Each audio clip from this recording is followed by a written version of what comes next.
Oh, cheers. Welcome Cheers. to the Collar Podcast. What's going on, fellas? How y'all doing? Good, man.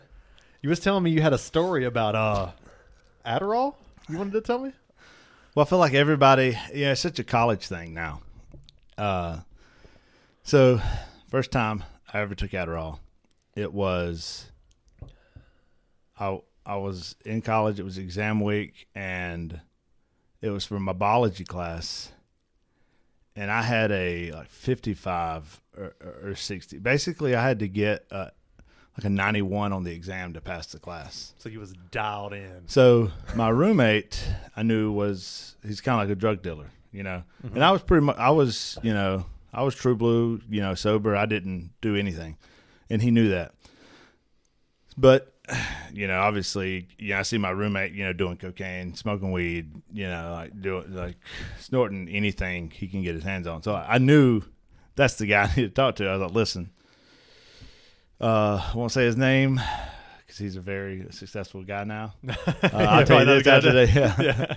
Yeah. I was like, he's actually friends with Sam Bradford. The quarterback? Yeah. Really? Yeah, Oklahoma? Yeah. Yeah, yeah. Is there a different Sam Bradford that I don't know? Yeah. I talked to Sam Bradford on the phone because I didn't believe him. I was like, dude, there's no way. He was like, yeah. And he was at Oklahoma. That shows you when I went to school. Really? Yep. Wow. Yep. Cool story. But anyway, we went and I was like, listen. I was like, I've got to have a 91 on this exam to pass, and I need something. You got to give me something to help me stay awake all night and study. He said, I got just the thing for you. He said, you ever taken an Adderall? I'm like, So I told him, yes, because you get put on the spot, peer pressure. Yeah, that's right. I was like, oh yeah, of course. Yeah. He said, okay, well, I'm going to give you 230s since you've, he said, you're pretty big, you're a pretty big guy. So I'm like, okay, yeah, sure. I took 60 milligrams Adderall for the first time I'd ever touched an Adderall or any kind of narcotics. I've never heard of anybody taking a 60. And Usually it's like 30s. I'm not even, I have zero knowledge of that. So, well, it was about 30, 45 minutes in. I was like, yeah, I feel okay. Yeah. I was like, okay, it's not that bad. I read the entire biology book that night. I had chewed because I'm a. Oh my God. I didn't even realize I was chewing through my lip. Your gum? Like Yeah, your lip? Yeah. That's right. Oh. Night, and I'm just like, You finished the whole book. oh, whole book, whole biology book, What? How'd you do on the exam? 110. Perfect. bonus. Perfect on my exam. The And test is over. He's like, I'm not done. No, not only let me that, tell you about this. Yeah. Not only that, because like something about that, like it makes you excited about what you're Okay, into. it gives you a little bit of energy, Yeah. So like, enthusiasm, if you I'm will. like, dude, fuck this. I was like, I'm not doing Christian ministry anymore. I need to be in biology. Like that's like Took up a whole career. I'm a biologist. I mean, that's who I am. You read like, the whole book. dude. Wow. And like, not only that, the stuff's still up there. You It's know what I still mean? up there? Yeah, like I can still pull most of that information. And so like, I remember because I finished the book. Like when we're talking like 5 o'clock. I started maybe around 7 p.m. and at 5. I'm like, okay, I'm done. I think I'm good. I know this material. I'm ready for this test. Right. So we go. So I go to eat breakfast, at the cafeteria, and I'm like giving these speeches about like biology. Did you know this? Did you know this? And like just talking 100 miles an hour to everybody. Did you know? Hey, did you know that? And then I'm making these like connections with biology and the Bible. Oh, wow. And like giving like these. Give me an example. Do you have an example? So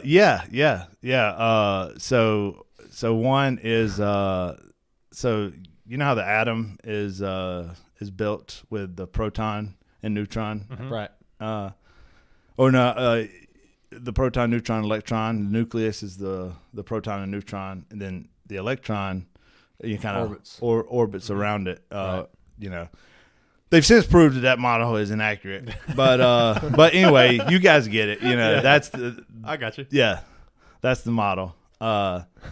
Well, so we are like we have the neutral charge. We're kind of like I saw God's design for everything because, you know, the atom was like the smallest thing. And I saw God's design in the atom for how we should live our life. You know, at that particular time, I'm like, oh, the humans are the neutrons. God is the proton. And the electron orbits around it. And then I'm like, And you're in the cafeteria telling these people this. yeah. And then I'm like, What the hell is this guy talking dude, about? I was like, and not only that, the electron can't come any closer because of the proton. And it's orbiting. But the electron is only there because of the proton. Because it attracts it, but it can only get so close. And like, dude, I'm just like going on and on and on and on. And do I take it? Have this huge conversation with the teacher after she grades the test, and you know it's probably like a 2-hour conversation about biology we have. And she's like, "What?" She's like, "Where were you all semester?" And I'm like, I didn't read the book. That's the I first don't know. That's time. how cool this shit was. Yeah, I was like, I thought it was stupid because, you know, I'm a ministry major. There's no reason I should be, you know, I should be taking biology. wow. Right. So that was kind of my, you know, and I was like, but I don't know. I think I'm going to change my major to biology, you know. And then obviously, you know, that was final exam. So I drove home and I slept for well, first off, I was up for like 30 hours, you know, that entire. Then when it wore off and I slept for like 15, 16 hours and woke up, I'm like, holy cow, I can't believe that just happened. Dude, man. Doesn't even feel real. Dude, like I had all these emails from her about like changing my major. I'm like, dude, I'm going to change my major. Biology sucks. Yeah, right. But you were so into it Wow. and dialed in. Got 110. Oh, perfect. Yeah. It was a perfect. Crabman. Yeah. It's good to see you. It's Yes. good to Hey, see good you. to be back. Dude, it's fucking Welcome good to be back. back. Man. Welcome It's- back. You look good. You look really fucking good. Thanks, man. Yeah. Thanks. Like, I really mean I that. still got a long way to go. That's right. Yeah, you guys have inspired me. Good. Really? Yep. Thanks, man. In what Yep. way?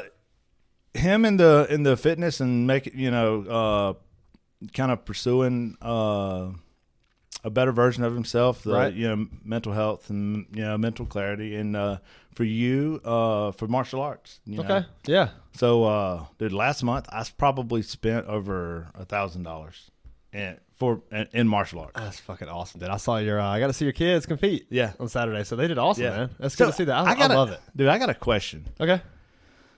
And I hesitate saying it because I don't want to, you know, embarrass it. But like, so part of me feels like it's either one or the other.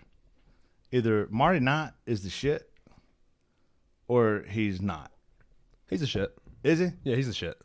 Okay. 100%. I He's kind the of, shit. dude. I kind of feel like Been around like, for a long fucking time. dude. Yeah, He's a shit. Dude, I remember him from when I was a kid, and I Yeah. took That's the instructor, right? yeah, and he's the 12th degree black belt. Yeah. Which there's not many of those around. No, there's not.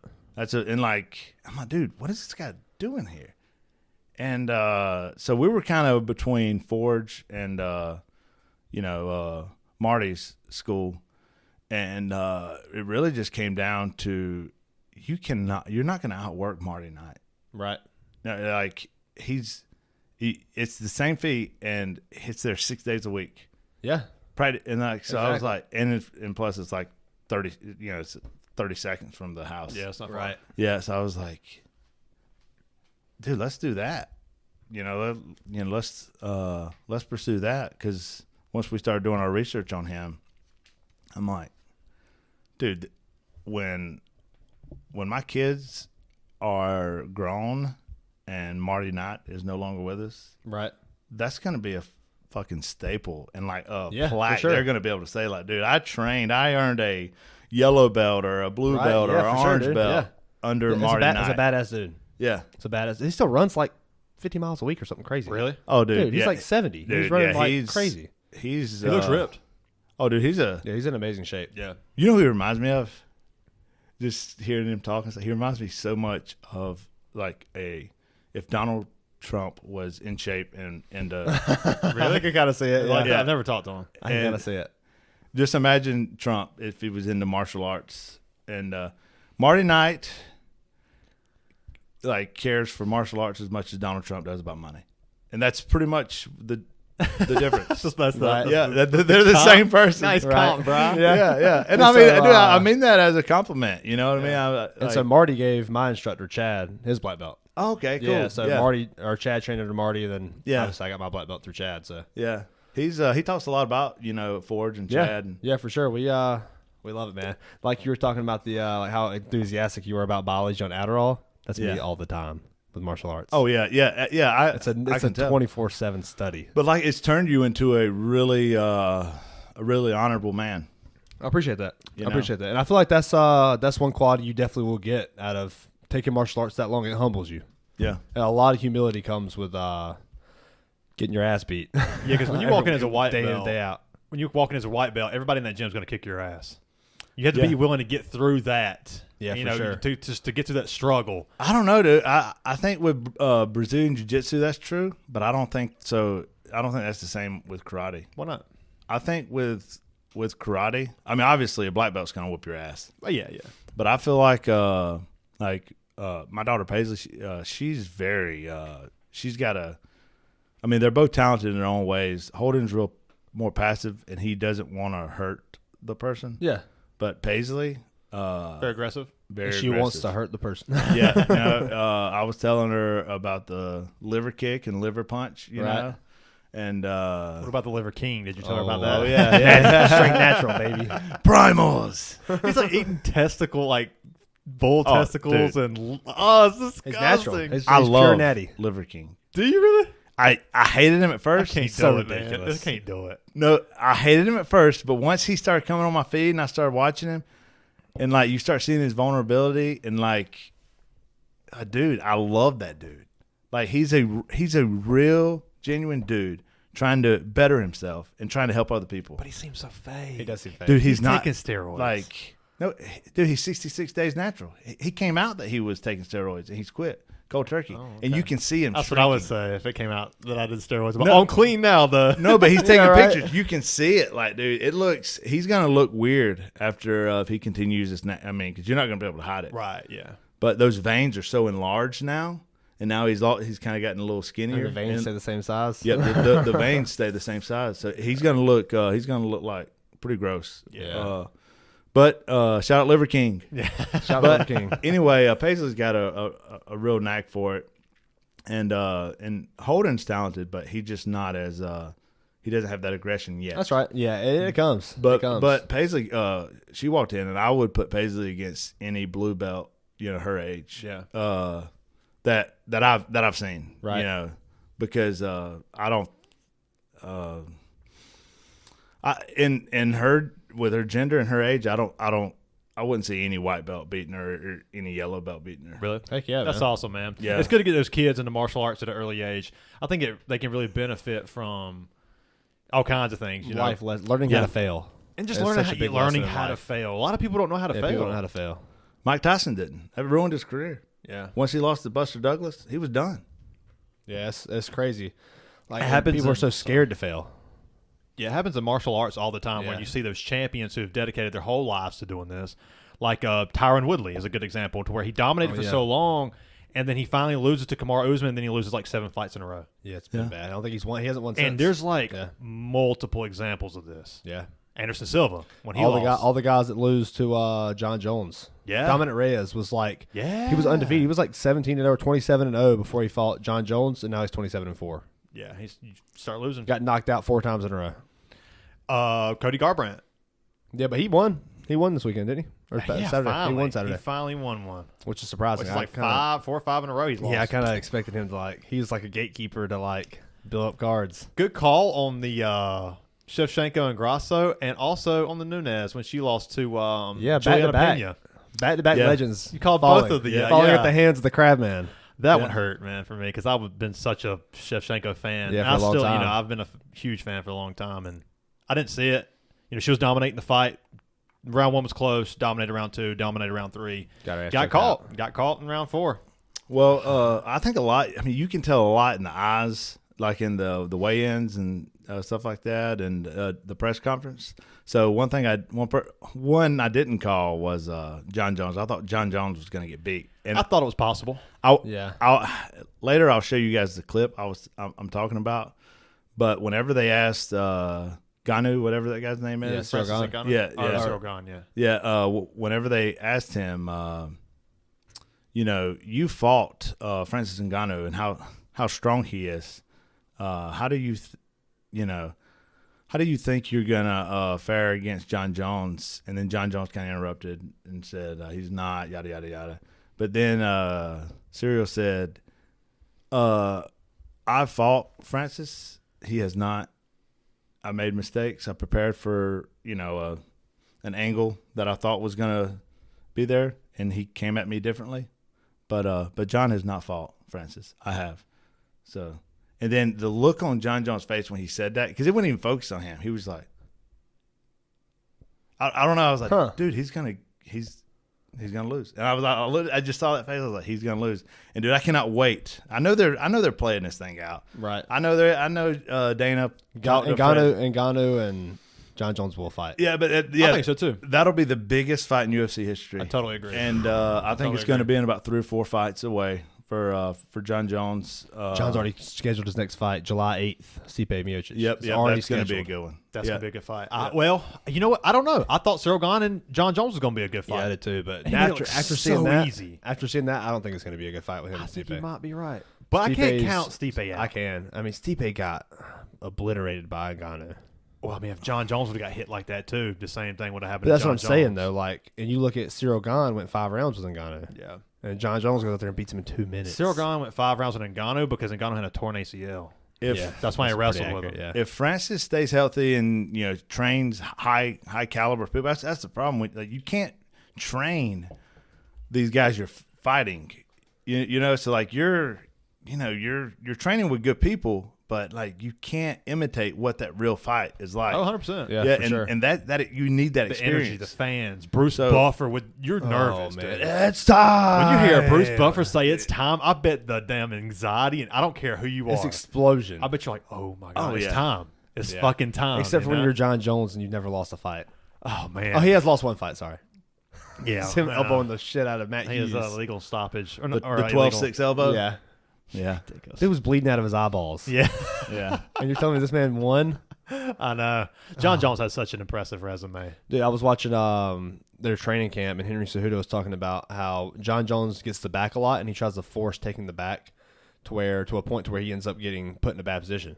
And he's like, you need to try to transition that where you're taking the back and switch to that front to where you can almost transition to like a double leg into a mounted, into a full mount. And you see literally in that fight, he does that. Exactly how Henry Cejudo showed it. It ended up in that situation, and that's how he got to the full mount into the guillotine. It was perfect, spot on. He's like, and a lot of times this will happen against the cage. It was against the cage. He was behind him. He goes to put the hook in. He's like, don't fight to get that hook. Fuck it. Just go around to the front. Circle around it with a double leg, and you can finish it from there. And especially if you're against the cage, you can probably take a mount. Exact same thing happened against Cyril Gane. Yeah, I think the first fight, when it does happen, I think unless Francis stays fresh, but I think John's going to be primed and ready. And the first fight, he beats Francis, but they're going to do a rematch. And I think there's even going to be 3 fights, and I think Francis beats him the second 2 fights. I hope it is a trilogy. Well, we'll say this. Say he does beat Stipe. Sure. Then it's going to be Serge. Help me out. Sergey Pavlovich. Yeah. Who's a bad motherfucker, too. That's a scary ass dude. That dude is he's coming. Yeah, and he's 260. Coming. Yeah, he's coming. So he's going to have to get through him. And can he? He probably can. We would expect him to. The odds will be in Jon Jones' favor. Arguably the most dominant wrestler the UFC's ever seen. Oh, yeah. Him and Henry Cejudo. Yeah, Henry Cejudo's a good one. Oh, yeah, Khabib, yeah. Like, that's like the top 3 wrestlers I've ever seen. For sure. I mean, Demetrius Johnson, too. Yeah. Mighty Mouse. Mighty Mouse. Baddest motherfucker. Bad motherfucker, too. Henry Cejudo's coming back to fight Aljamain Sterling. Aljamain Sterling. Yep, UFC 288. That'll be a good one. You guys know so much about, like, your knowledge of the fighters. Like, I'm the primetime guy. You know, but hell, I was a primetime guy, like, because I had stopped watching UFC. I did watch the Conor McGregor. I used to watch, like, the class, like the Chuck Liddells, Anderson Silva's, Rampage Jackson, Dan Henderson days. I watched all that. Forrest Griffin. I mean, I can keep going. And then I became a casual. Stopped, and then I kind of became just, I mean, you would know more than me at that time. I watched the Nate Diaz and Conor McGregor fight. I was like, this is, I mean, Conor McGregor brought all the eyes onto the TV. Yeah. And then I started back with Francis Ngannou and Stipe and DC. I think they fought during the pandemic. What brought me back was definitely the pandemic. Israel Adesanya was one that brought me back just because I loved watching his striking ability. And watching Sean O'Malley. Sean O'Malley's a lot of fun he to was watch, in, I forget what it was. It was not the Ultimate Fighter, but Contender Series. Yeah. Whenever he knocked that dude out with the one punch and hops on the cage and says, "Watch me for the Sugar Show. This is my show." I was like, "Oh, this dude's a karate fighter." I was like, "I'm in. I'm fucking all in on this guy." But I'll tell you what you guys need to pay attention to. Alexa Grosso will fight Shevchenko again, and she will beat her again. Really? You think so?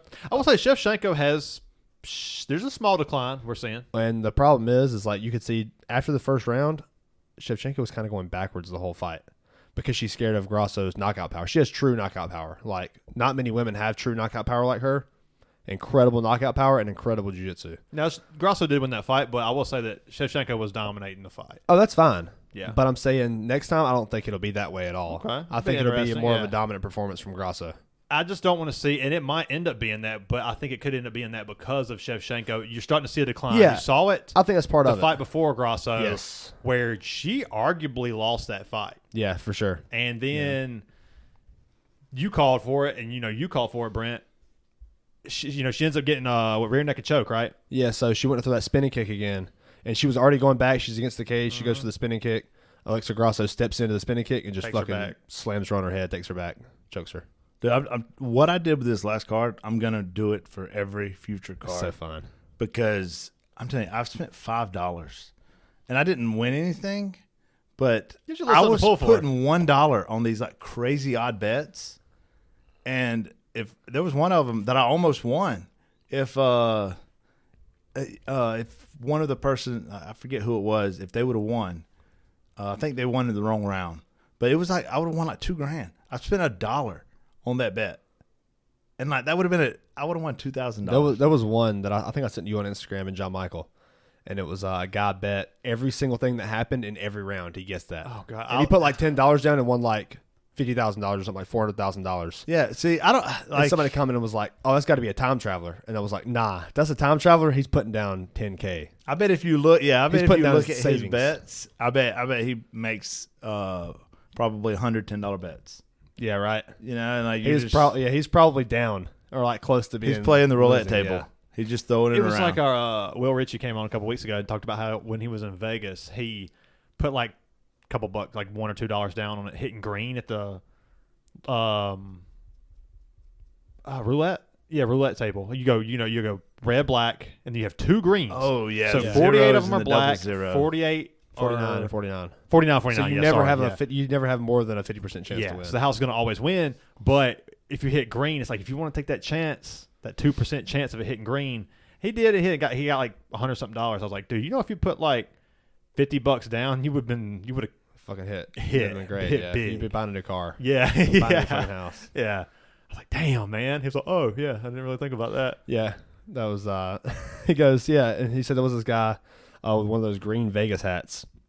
He's like, there was this guy sitting at the slot machine, and he said, I went up there at like fucking 12 a.m. or 12 p.m. or whatever, and then I would get there at like 1 a.m. and he would still be there at the slot machine all day. Dude, that's so much money. And Sean's like, yeah, you probably have one of those green Vegas hats. He goes, oh, I have one of those in the car. The green visors? What's that?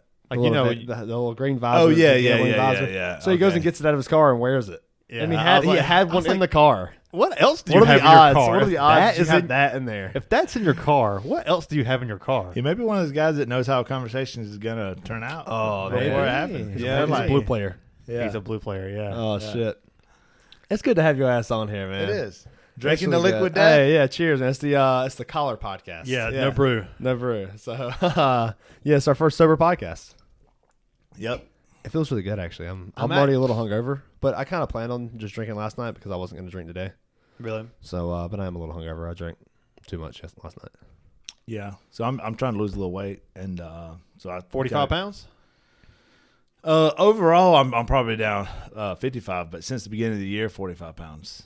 Yeah. I can see it. Yeah, I can tell a lot, Definitely man, in your face and your chest, Yeah, like in upper your stomach body. area. Yeah. Because Yeah. it'll come, you'll lose it.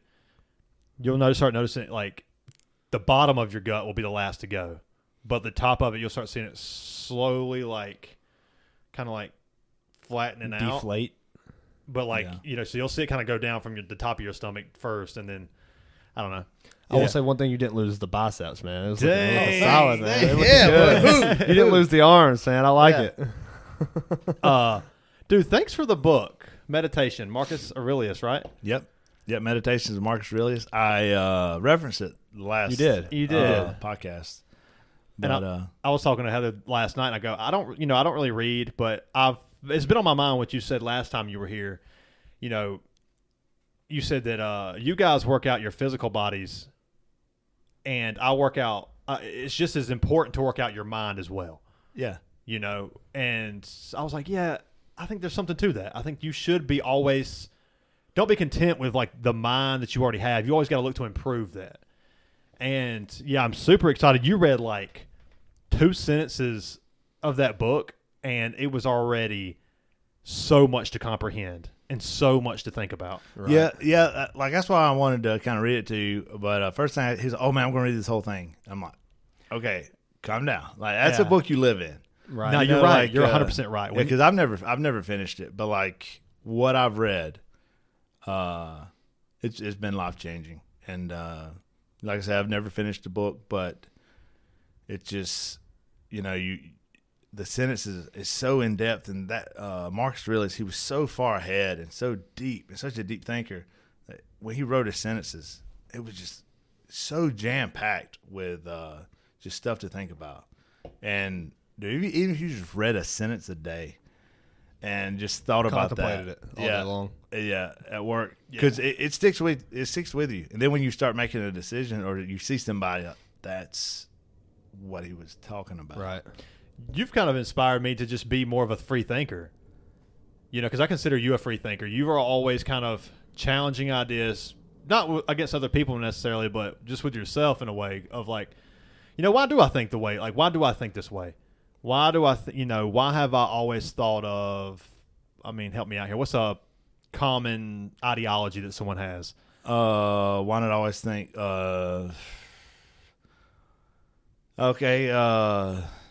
men Name brand stuff or something. Men who stay at home weaker than men who work.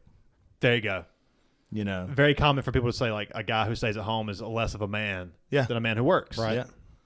And that's something like I have to say, kind of an embarrassing way. Like it's pretty recent for me to kind of overcome and battle. Like, because when you're like, have you ever known you've been wrong about something? It's hard, man. It's hard to get there. It's hard to get there. And then when you know you're wrong about something, then you got to fix it. And like, it took a while, and because like I feel like you can say it, but when it hurts when you say it, it just doesn't feel right. Right. I don't think you can say you believe it. So that brings me to a question: do you choose your beliefs? Can you choose your beliefs, or is it something that just happens? They choose you. They definitely choose you. I don't know, man. I don't think you can just because like you said, when it burns to say whatever it is you're thinking, like, I think that I like cheeseburgers better than pizza. And when I say that to a person, I'm like, but deep down, I'm like, I want a fucking pizza right now. Like, at the end of the day, you're going to like, just like John Michael said on our podcast, at the end of the day, when you wipe the steam off that mirror, it's just you.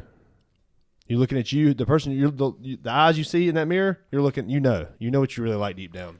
Duncan Trussell actually said something I think I might have mentioned on the podcast before that was I kind of connected to that I thought was really cool. And I think that you would like too is that every idea you can play around with and see if you like it. Flat Earth. Take a look. I mean, we all think Flat Earth is, kind of goofy, pretty much goofy, but you can at least dive into that and just see if you like it, see if you don't. It keep yourself open-minded. You know what I'm saying? Yeah, I mean, obviously, I don't believe. Yeah, right. I'm not being pro flat Earth. I'm joking. I was like, he's using the bathroom. But I think that if you take that across the board, it could be, whether it be politics, whether it be sports, whether it be anything, you can plug that into your daily life and kind of get a more clear perspective on things. Be open to the idea that you're wrong. Yeah. Don't be married to your ideas. Yeah, for sure. I like that. I think a lot of problems is like, we'll take religion for you as an example. It was probably you were probably coming up through a very religious household, and for me to sit here and give you pushback man to man on religion, I'm also saying that everything you've been taught growing up is a lie. Your parents are wrong, their parents are wrong. That's insulting, and that could be hard for people to take in, and you can't have a legitimate conversation with someone that will change their mind when they're already defensive from, you basically calling everybody that they love or who is their influences liars or whatever. You know what I'm saying? Shit. Yeah, whatever it is. So it could be hard to take in when you give people pushback sometimes. So at what point do you not engage in the conversation?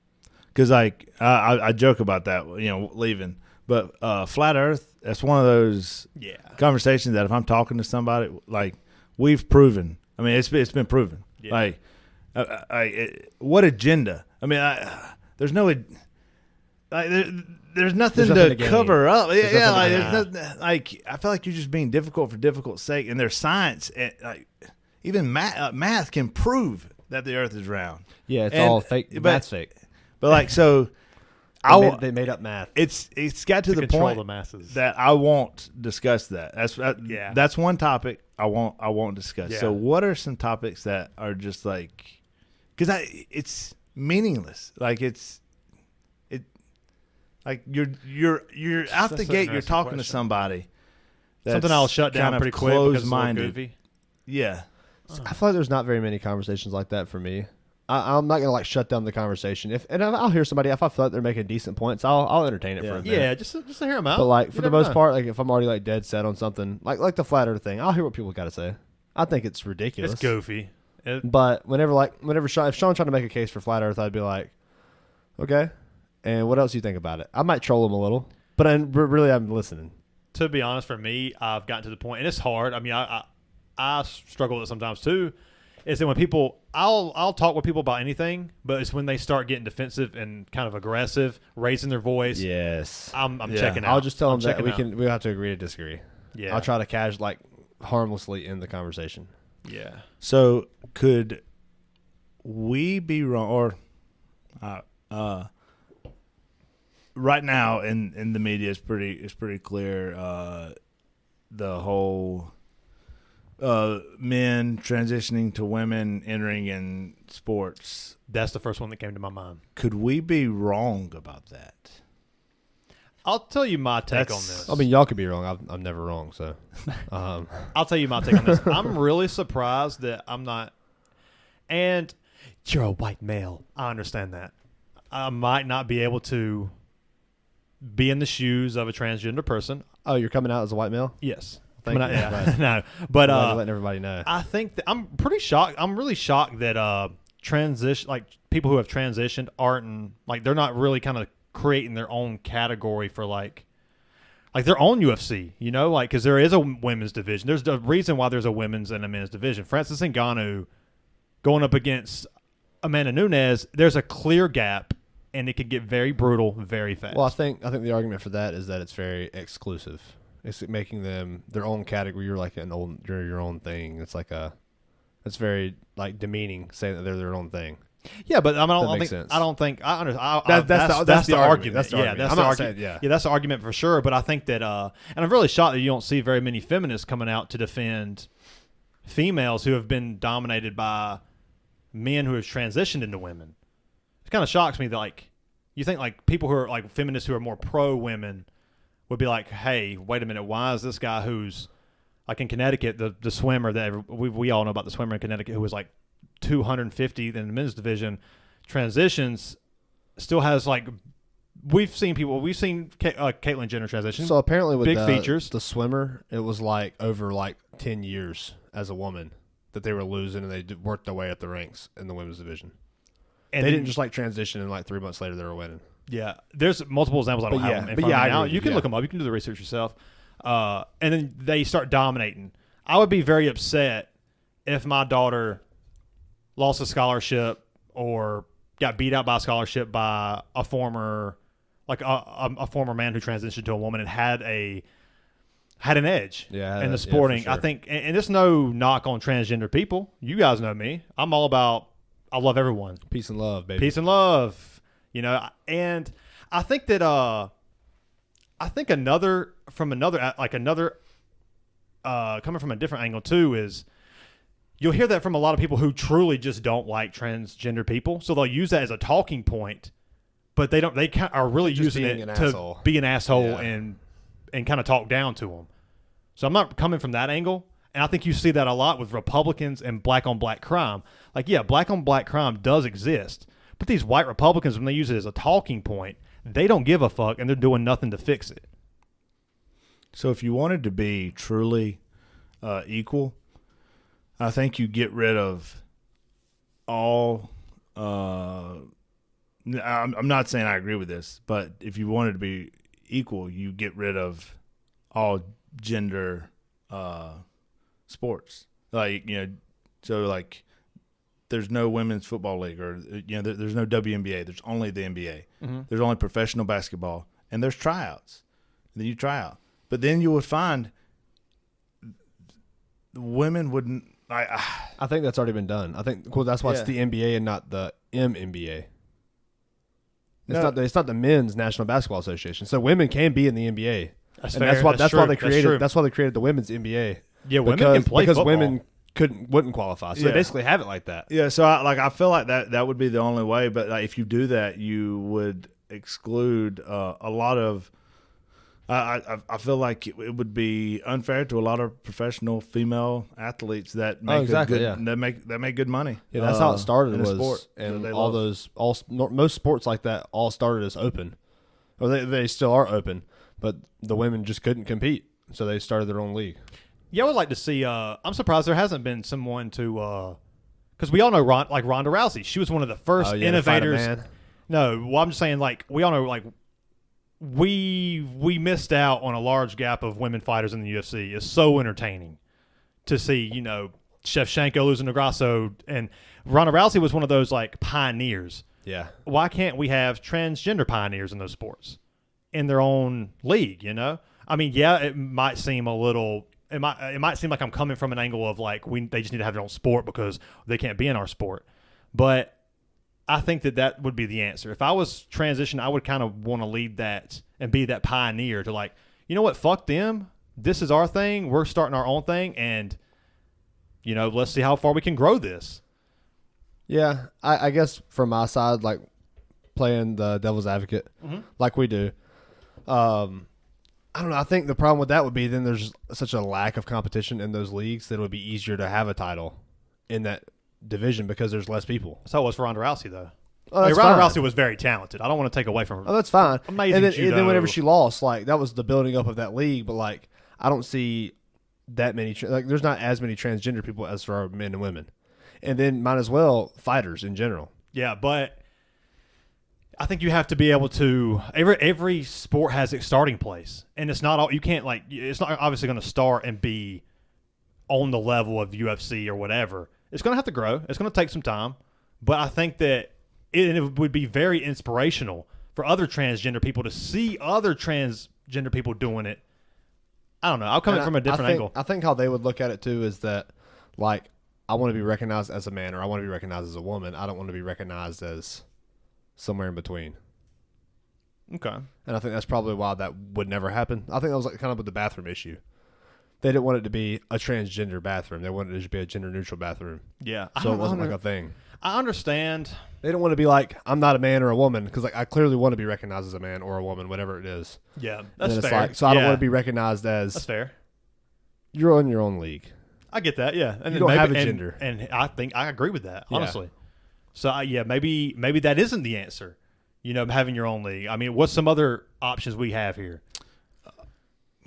I mean, creating a league where everyone competes. But like you said, it's like you can compete in the NFL as a woman. You can be a female kicker. Same, I mean, we just saw the first female to score points in college last year as a kicker. She's kicked an extra point or a field goal. She's like the first woman to ever score in collegiate sports. They've got to collegiate, in the NCAA football. They've got to. They have to, and this is the people who are, I guess the LGBTQ, they have to come up with a definition of what a female is, and they haven't done that yet. I like that. I like that take. Until they come up with the definition, because I feel like the science, in biology, they have their definition clearly defined. What is a female, and. Regardless of what they identify it as or whatever, like biologically, you are, a man. Right. If you have a penis, you're a woman. If you have a vagina or ovaries, And then there's the chromosome, men have the XY and then women just have the X chromosome. So, Was that from that book? Is that where you... What remember that, the biology book? Oh yeah. Actually was. Actually was. Did you take a 60 milligram Adderall before you walked in here? Yeah. No. You're not talking fast enough. Yeah, right. You're not chewing on your lips. I don't chewing on the mic. I've got a lot of. I'm feeling a lot of apathy. So I don't really love anything right now. So. Yes, interesting. I'll say this: a lot of people will dismiss what they don't know, what they don't understand. And I think you're getting a lot of that from people who aren't transitioning, people who aren't from, the non-binary LGBTQ community. So they want to dismiss it and mock it. But I think there is something to be learned. And from that, I know, say, they're just trying to find their mental peace just like anyone else. Yep. I agree with that. And I have a friend who changed, she came out as non-binary, and she didn't change her name, but she said she would rather go with a different name. And I think some people might, I've heard some people thought it was kind of goofy, kind of funny, and it's goofy to me or you, maybe to us, but like when she hears that name, that gives her mental peace in her mind. Right. That takes her somewhere, or maybe she does feel a little more masculine today. That makes her feel better, gives her comfort. What's that have to do with me? Yeah. Why are so many people so upset about, someone just trying to find some mental peace and some mental happiness? If you think you need something to be happy,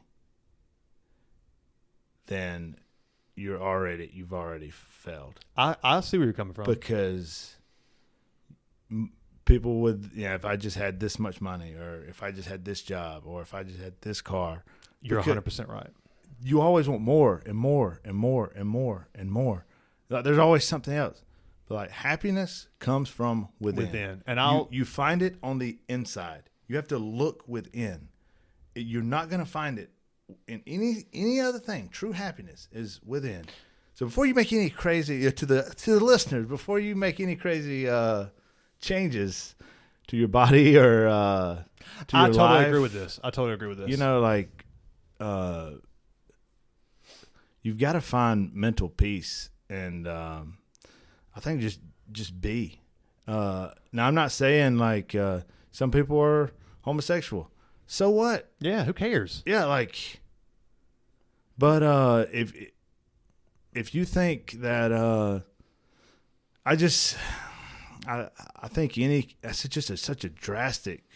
There's a lot of talking points Surgery. with all of I this. mean, like if you're talking surgery, like there's no going back. A surgery that can, change your body so much. I mean, What if you don't want it? Like, what if you think like so many things that I named? If you if I just had that car, and then boom, they have that car, and then they get something else, and then it just doesn't feel that need for happiness. What if they get that surgery and they're like, man, this is not what I thought it was going to be. Yeah, right. Heather and I go It's too late. Heather and I go back and forth on this. We've had some fairly heated. We never argue ever, but we've had some pretty heated debates on this. I'm very. I want everyone to find their happiness and be happy. So what as long as they don't come with damaging other people. Yeah. But I've been studying a little bit of this, and 80% of people who have transitioned think about or attempt suicide. You can't ignore those. I don't want, is that a product of what you just said, them transitioning and still not finding peace and thinking like, okay, this is the end. I tried everything. This is the end. Or is it a fact that they really want to make that transition? That's really who they are.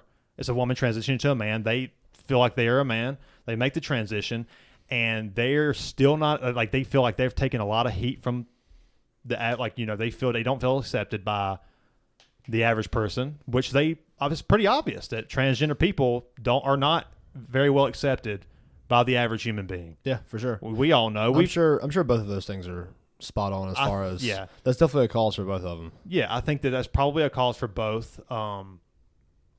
So I've been very interested in that because I don't really, I don't have any kind of hatred towards anybody, but I'm interested in, because the left will try to paint a picture that there's no mental illness at all. They want to, this is who they want to be, and they're trying to be it. You're just not accepting us. And I think that does exist, but I also think that there is some mental illness, because I think there's a large percentage, I don't know the percentage off the top of my head, of people who transition or sexually assaulted at a young age or had a very dysfunctional household. Not all. I know I'm generalizing here, but I think that I think where you're coming from, there's some truth, and I think that you should want to it should be a last resort. Unless if you really think you want to transition, go for it. If you think you're a woman, you think you should have been a man, those people exist. Yeah, for sure. But I'm with Brent of, dude, I was never comfortable in my own skin until I basically turned like 28 years old. Until I started working on myself, started realizing like, oh, maybe the reason why I'm not a very romantic partner as far as like roses and candlelights is because I've been damaged before in past relationships, so I'm kind of hesitant to open up, even with the person I've been with for 8 years. Right. I mean, she seems fine with it, but it's like it's kind of tough to self-analyze sometimes. And I think people are kind of scared to do that. And I think that's one thing the LGBTQ community needs to do is try to, you may be right. Maybe you are in the wrong body, but also maybe you need to look within and try to find a little bit more mental peace, and maybe you end up liking yourself. If not, then maybe you do make that transition. Yeah, I think in the last episode that we are about, it was 17 episodes ago, so whenever you were on last time, and you said the words that the meaning of life is to live. Yeah. And some people really find a hard time accepting that, and that's something that I've really, we're talking about inspiring each other. You've inspired me with that. I mean, it's something that I didn't realize that I knew. Until like you actually just said it, I was like, oh yeah. I mean, that's where I find the most happiness. Where you create your own meaning. Yeah, and so like yesterday, I'm washing my car, and I parked it right under this big ass tree because that's like the only good spot I have to wash my car. And the whole time I'm washing it, I look back and there's fucking leaves that fell back on my car. Yeah, I'll go get you one. I'll be back. Where's it at? It's downstairs. I got it. Oh no, I'm good. I just wanted something to drink. Y'all keep talking. I'll be back. And so the whole time I'm washing my car, and the leaves keep fucking falling on my car. And like the first few times, I'm like, "What the fuck? What am I doing? Why is it like what? Why it has to keep falling?" And then, like 5 minutes later, I'm like, "I'm a fucking idiot. I'm the one that parked it under this tree. I can't be mad at the tree for the leaves falling on my car." Yeah. Yeah. I was like, "I've put my fucking big ass car in the way." And I was like, "And it's not that big of a deal. I'll just wash it again." Like, that's the ingredients to so many things. I was like, there's a lot of beauty in that. Yeah. There's a lot of beauty in seeing the leaf fall into the Yeah. car because the leaf's just doing what the leaf's going to do. I was like, and you know what? The great thing is I get to come out here and I have the ability to walk and grab my fucking bucket and scrub my car down, and I have the money and the means to do that, and it's beautiful weather out, so it's And like the health. yeah, exactly. So it's like I can't be upset that I have to wash my car. I should be happy that I get to wash my car, that I can wash my car. Yeah, you've got a really nice car to wash. Yeah, exactly. Yeah. It's got a big ass dent in it. Yeah. Why? Someone backed into it in the parking lot. Karate. Yeah. Yeah, I need to get it Yeah. fixed. I'm just fucking busy. Yeah. But it's I've really enjoyed the the meaning of life is to live. Yeah. And I feel like I'm living as much as I possibly can. I'm doing everything I want to do. I've got a great relationship. I'm pursuing my dream every day. So Yeah, I went through a lot of pain, and unfortunately, I got to learn things the hard way, and just something that simple. It took me a long time to come up with that, like to make that realization, because I always wondered, like, what is the meaning, of life, and but. Going back to what what you had said, and then we'll kind of leave that topic because it is oversaturated with. It is. But cheers. I think the only way you can really, to play devil's advocate. Yeah. I think the only way you can really recognize that little study they did on those people is if you had a baseline of how they were before. Right. So it could just be 80%. I mean, 80% of those people were already depressed. You know what I mean? Yeah. Like, so whether or not they changed their bodies or not Could be true. wouldn't have mattered. right. Another study I saw the other day was, and I don't know what made me look this up, and I haven't found any. I don't know. I haven't found exactly where I'm even going with looking into this, but I saw that I think it's I don't know the exact number, but I think 40% of, and this could have been an unreliable source, but 40% of people who consider themselves non-binary are diagnosed with autism. And then I was like, huh, well, I just kept digging a little bit, and I was like, and it said that 80% of people who consider themselves non-binary are women, which is weird. Maybe it's because there's a stigma of men. Maybe men are less likely to open up because of they're scared of pushback of just not being a manly man. And then I was like, okay, well then, if that's the case, I was like, then northern states and more liberal states should have higher percentage of people that are autistic, because that's where all the non-binary, that's where more progressive people are, or up in California, up north. I was like, it should check out, right? If 40% of people who are non-binary are considered autistic, sorry, then it only means that, yeah, and you connect. It's pretty easy to connect. So I started looking, and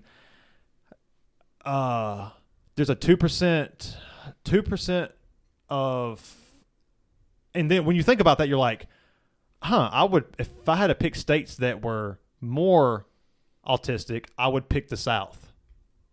That seems like a very standard stereotype, right? Sure. Yeah.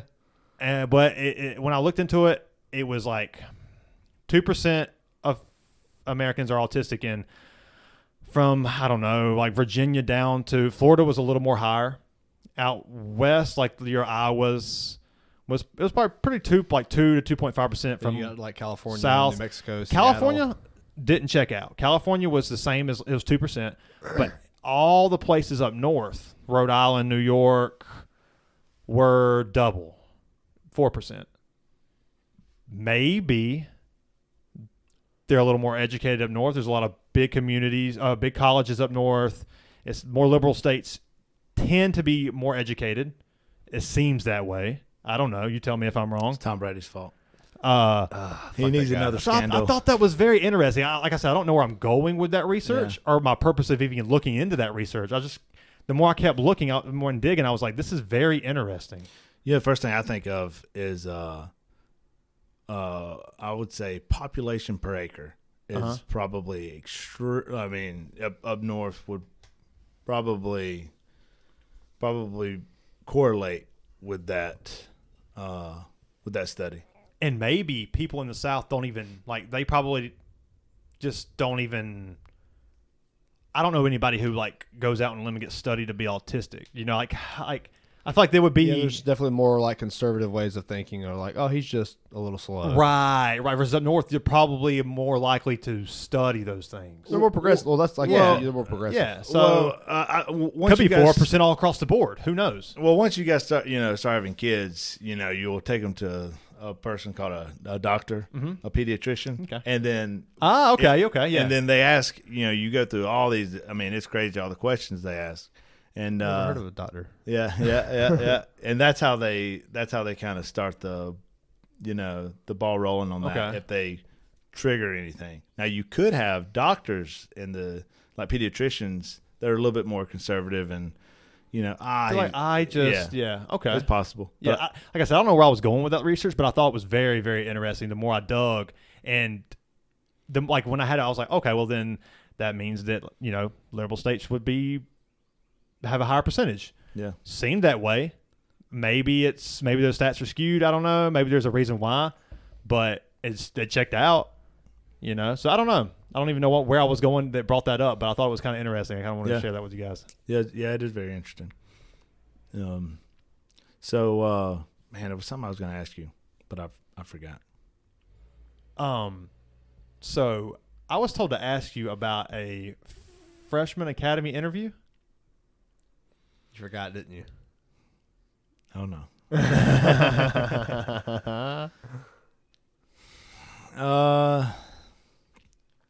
So this is what I'm told. I don't know if it's true or not, but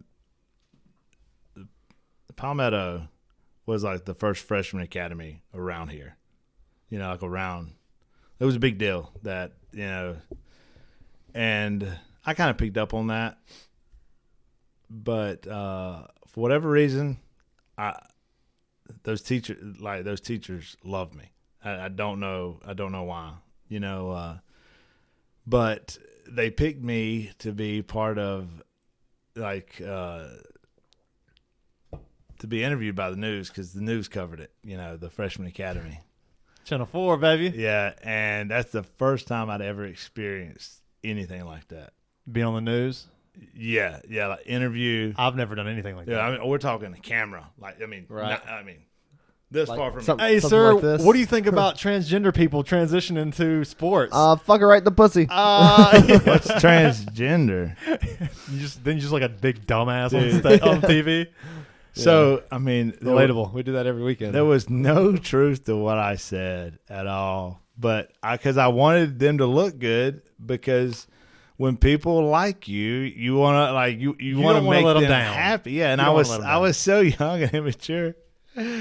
But no, it's so funny because shout out Coach Yarver. He would always. Oh yeah, I know him. Dude, he would always. Fuck that guy. He would always say what I said, and it's country hick that, and it was last year I made D's and F's. This year I made A's and B's because of the freshman academy. Because of the freshman academy. It just changed my life. Oh, dude, that became a tagline, and dude, it was on the news, and they played it, and it was like a, dude, it was. We have to find this. Yeah, I'm sure you could. We've got to find this. I'm sure you could definitely find it. But dude, I was like, dude, why did I say yes? Why did I say yes to that? Yeah, because dude, they gave me so much hell. And it was so funny. Because, obviously, I mean, it was like a 30, 40-minute interview, and... is there any way to find this? I'm sure. But, the only part they played on that news was that part. That was the only part. Oh, it's so cringe. It's that's the cringe humor. Dude, so yeah. I love cringe humor. I did too. The Office is, perfect for cringe humor. I love What The year Office. did you graduate? 05. Okay. So 2001. I'll tell you. It would have been 2001. I would say after 9/11. Yeah. So What news station you said it was on? I'm gonna start looking for this. WYFF. Okay. Oh man, this would be amazing. Yeah, I'm gonna see if I can find. You're this. not gonna. I mean, like, I think it's you possible. can find it, but I'm thinking you're gonna find it in with the Palmetto plug. Yeah, I think they Yeah, that's very probably have possible. it. I mean, that's a lot of material. I don't think they would. Oh yeah, there is for sure. So what led you to the more free thinking mindset? Obviously, the whole we don't have to get on religion. You don't have to go there. No. Yeah, Because we talked a lot about that last time. But I was kind of curious because I respect that, man. You and I don't always agree on things, but I really appreciate your thought process on getting to those things. I mean, it's how I've always been a deep thinker, but really learning how to exercise that, I would say pain. You know, Yeah. being because I was really, really depressed, really unhappy. Man, I was just man, I remember being so I remember being so depressed one time that I became colorblind. I remember looking outside and like the trees. I mean, everything was gray. Really? Yep, lost its color. I was at just like drained. Yep. And yeah. Yeah, because I think that one thing that always bothers me, even if I do agree with the person and they make a statement, my mind automatically goes to, well, has this just been drilled into you your whole life and you've never even you never even thought it through? You're just kind of like regurgitating it, and you think that just because you feel that way, it makes it right. Like, So racism is a good example of that, you know, of just like, nah, I mean, poverty and anything else shows no favoritism to any skin color, or I don't know. I'm kind of going on a little like small tangent here, but it's like, my mind, even though I might agree with that, but I'm like, have you even thought about, you might do some research on that and you might not even agree with what you're saying right now. It's just it blows my mind how people have these like strong opinions that haven't really been thought out, it seems like. But I will tell you, not everybody needs to think. Some people just need to exist. Okay. Like, because you need all kind of people, you know, for the I economy. disagree with this, but I'm going to hear you out. Let's go. No, I'm just- I'm going to hear you out. What I'm saying is some people won't be able to handle. You can't handle the truth. Yeah, we're back. We're back. Episode 34, baby. Brew Podcast. No, like they can't. You know, like I mean, I'm not here to say which people are and which people aren't. You know, but some people just They're just too stupid. yeah. And My buddy said he saw a lady with a pony in a mill hill the other day, tied to a tree in the backyard. With a pony tied to A it? pony. Or her and the pony were tied to the tree. Who knows? Probably both. She was but- on the pony and it was tied to the tree. But like, how do you get there? You're in a mill hill. There's no room. How do you get there? You just go, I got my tax money back. Let me buy a pony. What are you very going to possible. do with it? Cocaine's one hell of a drug.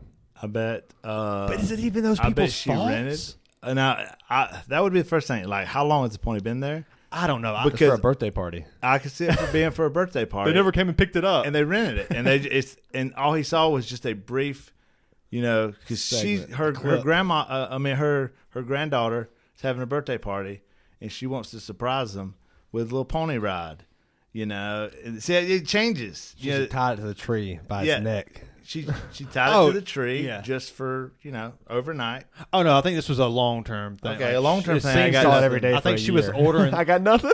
I got nothing. Yeah, my buddy was telling me like she was ordering. She was like, "Oh, this will go good for my pony." Yeah. So it's like, how do we You get get there? there. And is it even that person's fault? I know this At goes back some to the point- nature versus nurture thing. At some point, you have to gotta take accountability. Yeah. You're an adult. You have to take accountability.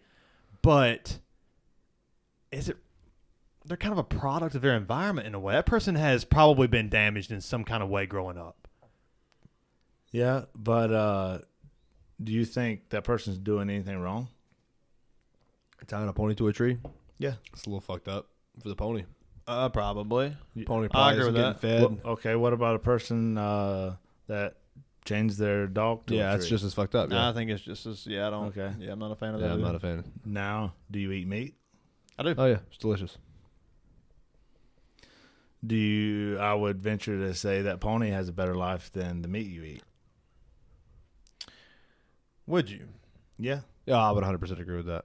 Well, I mean, you eat a lot of chicken.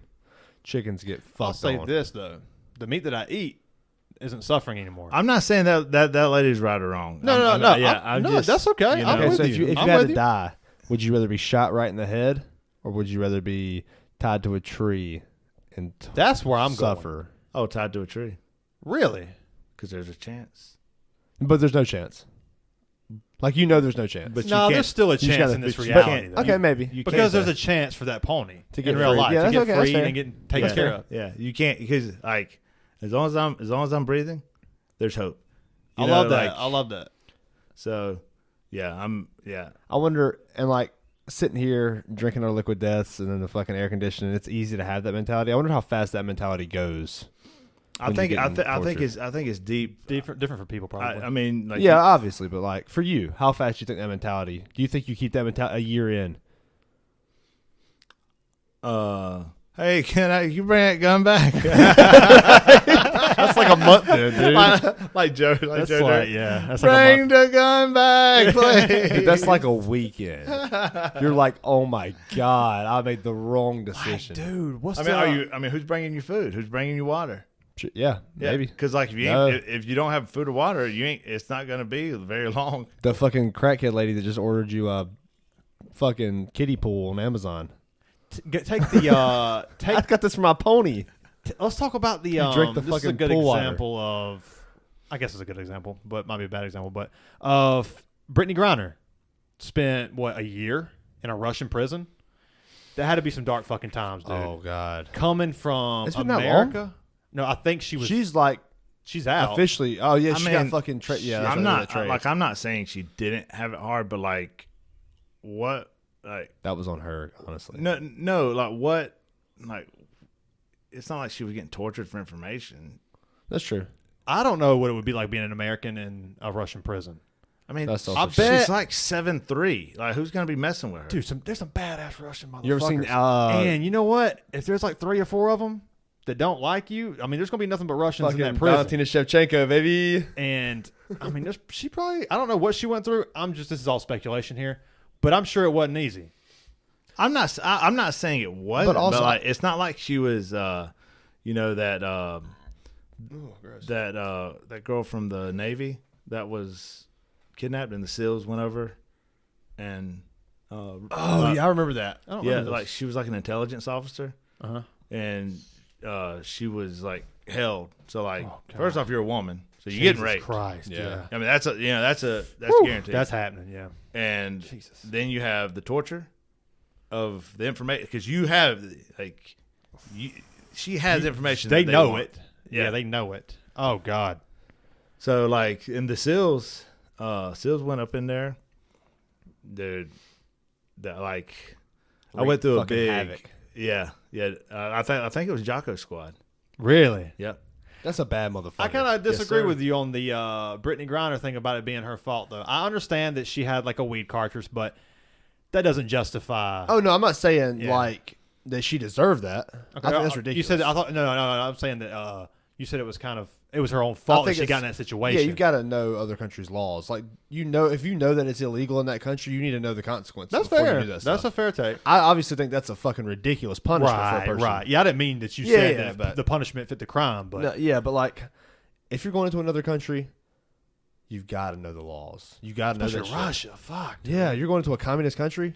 Yeah, Know but- what the fuck you're doing. I mean, who they traded like yeah, the Merchant of Death. yeah, like I mean, I feel like we could have got another. Could have got like a first round draft pick at least. Yeah, I thought we could get another pick. Can we get another? Can we get her roped in with like someone else? Please? Yeah, I mean, like no, I mean she had like a. Wasn't there a Marine that had been like She had in a Russia weed for like pen. 15 years? I'll say this. That's like an undrafted free agent for a first round pick. It's like fucking trading Tom Brady for The media did. The media. It was weird Marcus how Russell. how quick media divided us on that instantly. Oh, I think we can all agree that I think, I'm happy she's out. Yes. Okay. Yeah, but maybe we could, I don't know I who's doing agree. the negotiating. I felt like we could have got We definitely another could've gotten more. American. Because there was like another American that Oh, it was like a everybody- Marine that had been in Yeah. there for like 15 years in Russia. Yeah. God, man, But like it'd be rough. it's people don't care about what they don't know, but once you know, you can't. That's I like how you circle that back around. That'd be like if all of Americans knew that aliens existed. If like the problem is the media, like the media hasn't we didn't know about that we didn't know about that Marine until she was already released. Mm-hmm. So like the media didn't cover the Marine being over there until she was already released. And the Russian media was mocking us. They were going.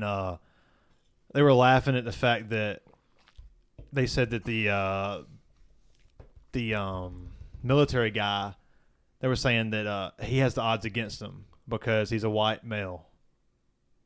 And in America, this is their words. This is what they were saying, that he has this going against him. He's a white male. And in America, they are starting to trend towards not respecting white men as much. And on that news network, they were just laughing. I mean, you could pull it up. I'll listen to it, but I don't remember exactly what they said. No, it was being translated, but and it could have been wrong. I mean, obviously, but Right. But I thought that was very interesting how like other countries' perspectives on our like social issues. That's what they were basically mocking, and I thought that was kind of I mean, yeah, but like interesting. They're gonna mock regardless. Well, and me and Jeremiah kind of talked about this. We had it was about an hour debate on Thursday night, kind of talking about like why people are racist and stuff like that. And he said that America is one of the only countries that you hear that talks about racism at all. You hear about like China or Great Britain or all these places. They don't really talk. Racism is never just discussed. And I was like, well, that's because there's such a wide variety of people that live in America. And it's like the same thing with the way we value life. That's because it is a free country. Like our morals and everything is so much different in America than it is in any other country. That's why so many people want to live in America. Well, it's good that we've gotten to the point where we can talk about Right. and discuss these things and challenge these things. Yeah. Some countries don't have that ability to do that. Yeah, for sure. Somewhere like North Korea, we all know that if you have dust on the picture of Kim Jong-il, which one is it now? well, it's both. I mean, I know both of them, but I can't remember which one's the dad. I Which think one's it's the son. Kim Jong Un. When you listen to Naomi Park and her story of coming from North Korea, it is brutal over there. It's like Hitler. Yeah, there's It's- no like freedom. Yeah, there's rats eating on dead bodies in the street and subway stations, and if you walk in and if you're not crying hard enough when like one of his family members dies, he'll like destroy your generations of your family and enslave them. It's like, fuck, man. Now this isn't the standard, obviously, of like Should be. everybody isn't every country isn't like this. That's pretty far But, yeah. out there, so An extreme for sure. but that exists. Who's to say that couldn't happen here? Eventually, 100, 200, 300 years? It'll never. I don't think that'll ever hot take. happen. Hot take. I would never say never. I rarely say never, but I'm telling you, America You don't think so? will never be Never like say North never. Korea. You think it'll fall before it gets to that point, maybe? It'll never it'll never be close to it. It might be similar, I could definitely see it trending, definitely more socialist. But It's kind of trending that way, it seems like. but like it's not real socialism It's because not, yeah. the rich still like Control being rich. everything too. Yeah, that's exactly what I was thinking. Yeah, is- like- yes, that's fair. Yeah, that's fair. Yeah, that's true. And I would imagine North Korea, it's just him. He's the only the one rich. benefiting. yeah. we don't. We yeah, have it's too true. many rich families. What if I could paint a picture of us getting there? And we don't talk politics much on here, Ever. hardly I at don't all. think we And ever we're not really have, yeah. talking politics now in a way. We're kind of talking more just like. Like social issues, Social and like how issues. fucked up the What world if- is. But if I was China or North Korea or Russia or something, and I wanted to take over in America, I would try to divide them straight down the middle with social issues, simple things like that, to get a division, get them going against each other. Maybe even try to create a more of a civil war has happened before in history. Maybe a left versus right, and then once that takes hold, then you would jump in and take more. One thing I say a lot is that I don't think that there is that much of a divide amongst Americans, like in person. Like anybody that I talk to and I disagree with, I'm like, yeah, we disagree, but we get along great. Yeah, and that could be my personality. I try to be an easygoing person and try to get along with anybody that I can. But I feel like anytime I'm with anyone that disagrees, like there's never such a big disconnect where it's like I fucking hate this person. Like you don't see, it's so rare, but then like you look on the media and it's like everybody hates everybody. Yeah. But I feel like it's never actually the media that way. will paint that picture, and they will try to divide people because they're gonna whatever it is, they're putting it up there that's gonna sell and get them views. And I'll say like one narrative has been obviously trying to be pushed is the black versus white thing. Mm-hmm. If you're a white person, you talk to any black person, 99% of the time you're getting along very well. Yes, 99% of the time. Turn I feel that like fucking shit off, man. No, you want to be informed. You got to be informed, but at some point, see what do you see? What is actually happening in the world? If you turn off and go to the store and talk to anybody at the store, they're not screaming in your face, hate and being mad at you, and right. But sometimes people can get pretty irate as far as like, you get these protests going. People are very opinionated. I don't know. But I also think that opinion is probably built from a lot of the media. The media, so, yeah. So I'm going to paint an optimist outlook here. And so I feel like what's happening right now in America is basically boredom, luxury fights, just like, but when a real conflict happens, like we become one. And I think if shit really hit the fan, particularly if we were attacked from another country, we would become one. You think so? Like 9/11? Yeah, dude. I don't know if you guys I'm not that much more older than you guys, but after 9/11, it was crazy. Well, I'm still in my 20s. I will agree with that. I used to agree with that because after 9/11, it was more of like we're united, we're one. They hated that woman who voted against going to war. There was one person, and it was I forget her name, but she said it smelled a little fishy from the get-go. And like looking back, we see it now, but she was the only one who voted no. And everybody hated that woman, but like she was really the only one that actually saw it for what it was. Has a woman ever even been involved in a war as far as being a leader? Oh, absolutely. Really? Yeah, dude. Before you read Meditations, you need to read the book about Cleopatra. She was like, I forgot about her. She was very like dark. She's arguably one of the most I don't want to. Yeah, I'm going to say like the most impactful person in modern history, not just woman, person in modern history. Dude, when you read her story, dude, it is crazy. I love Cleopatra. Dude, okay. I'm about to nerd out on some Cleopatra. Do it right now. I'm not familiar with that story. Dude, so she was behind the assassination of Caesar. She was kind of two-timing with his general, Mark Antony. Like, dude, it just goes so, like, it got her, man, like, it's crazy. Brent, history buff, biology major. Yeah. Sorry. Where does the list end? Yeah. Before you want to hear about Cleopatra, give me about 60 milligrams, 60 milligrams, whatever it is. I'll read the book in 30 minutes. Take it all in. No, but I'm telling you, Cleopatra, the guy we're going to go see, what's his name? Brian Simpson tonight? Brian Simpson. So he had a... I forgot about that. That's going to be exciting. That's really exciting. He had a joke, and like I was like, please say. And he was talking about power pussy, or like the pussy that has power. Yeah. And he's like going on this like bit and just naming people. And I'm like, Cleopatra. The lady, Paris, you remember this?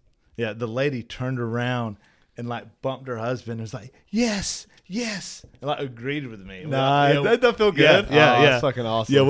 We fist bumped. And I was like, yes, she gets it. But he didn't say it. But like, dude, she has the biggest power pussy of any all the any pussies. women. The most powerful Anyway. pussy of all the pussies. Dude, she knew 12 languages. She surrounded herself with scholars, and like she wanted to know more. She wanted to learn more. And dude, if there was a time machine and you could meet one person, it would be. If you could have one piece of pussy. Cleopatra. Dude. But back then it was so dirty. But my point. I'm taking that point trip. exactly. I'm taking that trip. Dave Chappelle has a funny bit on the first time he got like I don't know if you've seen. I'm sure you've both seen Dave Chappelle's stuff on Netflix, but he has a funny bit about how when he got his first paycheck, he had a suitcase full of money. He was going down through like New York, like the slums of New York, like the Bronx or. Oh yeah, this is an old bit from him. I think it might have been a couple years ago, like 2016 or something. I thought he originally told that bit in like 2004. He might have. He's like, I was so nervous having this suitcase full of money around, like being in the ghettos and stuff and traveling. He's like, I was so nervous to finally get home and just have that like stack of cash. And he says, and then I realized this is what it's like having a pussy on you at all times. God, I was like, oh my God, it's oh my gosh, that's like such a good way to put the perspective. Yeah, how fucked up that is. That's fucked up. That's sad. Because like it never. I went to. I mean, there's so many places. There's so many shady places. Like I mean, I went to Cherokee, and thought that I was left, so I just started walking. And it was like 3:00 in the morning, and like I'm just walking down the road. I've done it so many times, and it's never dawned on me, that something bad could happen. It's never even once crossed my mind. That shows you. And like, yeah, right. Like, women cannot do. I mean, you can definitely walk, but like you're taking a gamble. Yes, that's fucked up. That's really fucked up. That's crazy. Yeah, no, yeah, like you can't relate because you've never even that's never even entered your mind. Right. Yeah. And I think it's the same thing with up, yeah. I really connect with this. I think it's the same thing when it was the police brutality thing. I go both ways here. I was riding with my black friends downtown one time, and we got pulled over. And he's taking his keys out, putting everything on the dash, hands on the wheel. Cop comes up, he goes, I have a gun in the glove box. Here's all my stuff. And I was like, dang, you're like, why are you like so, like you're not even moving? Like he goes, he's perfect. Yeah. He's perfect. He's like, he's done this before. And my buddy is very well spoken, very well educated.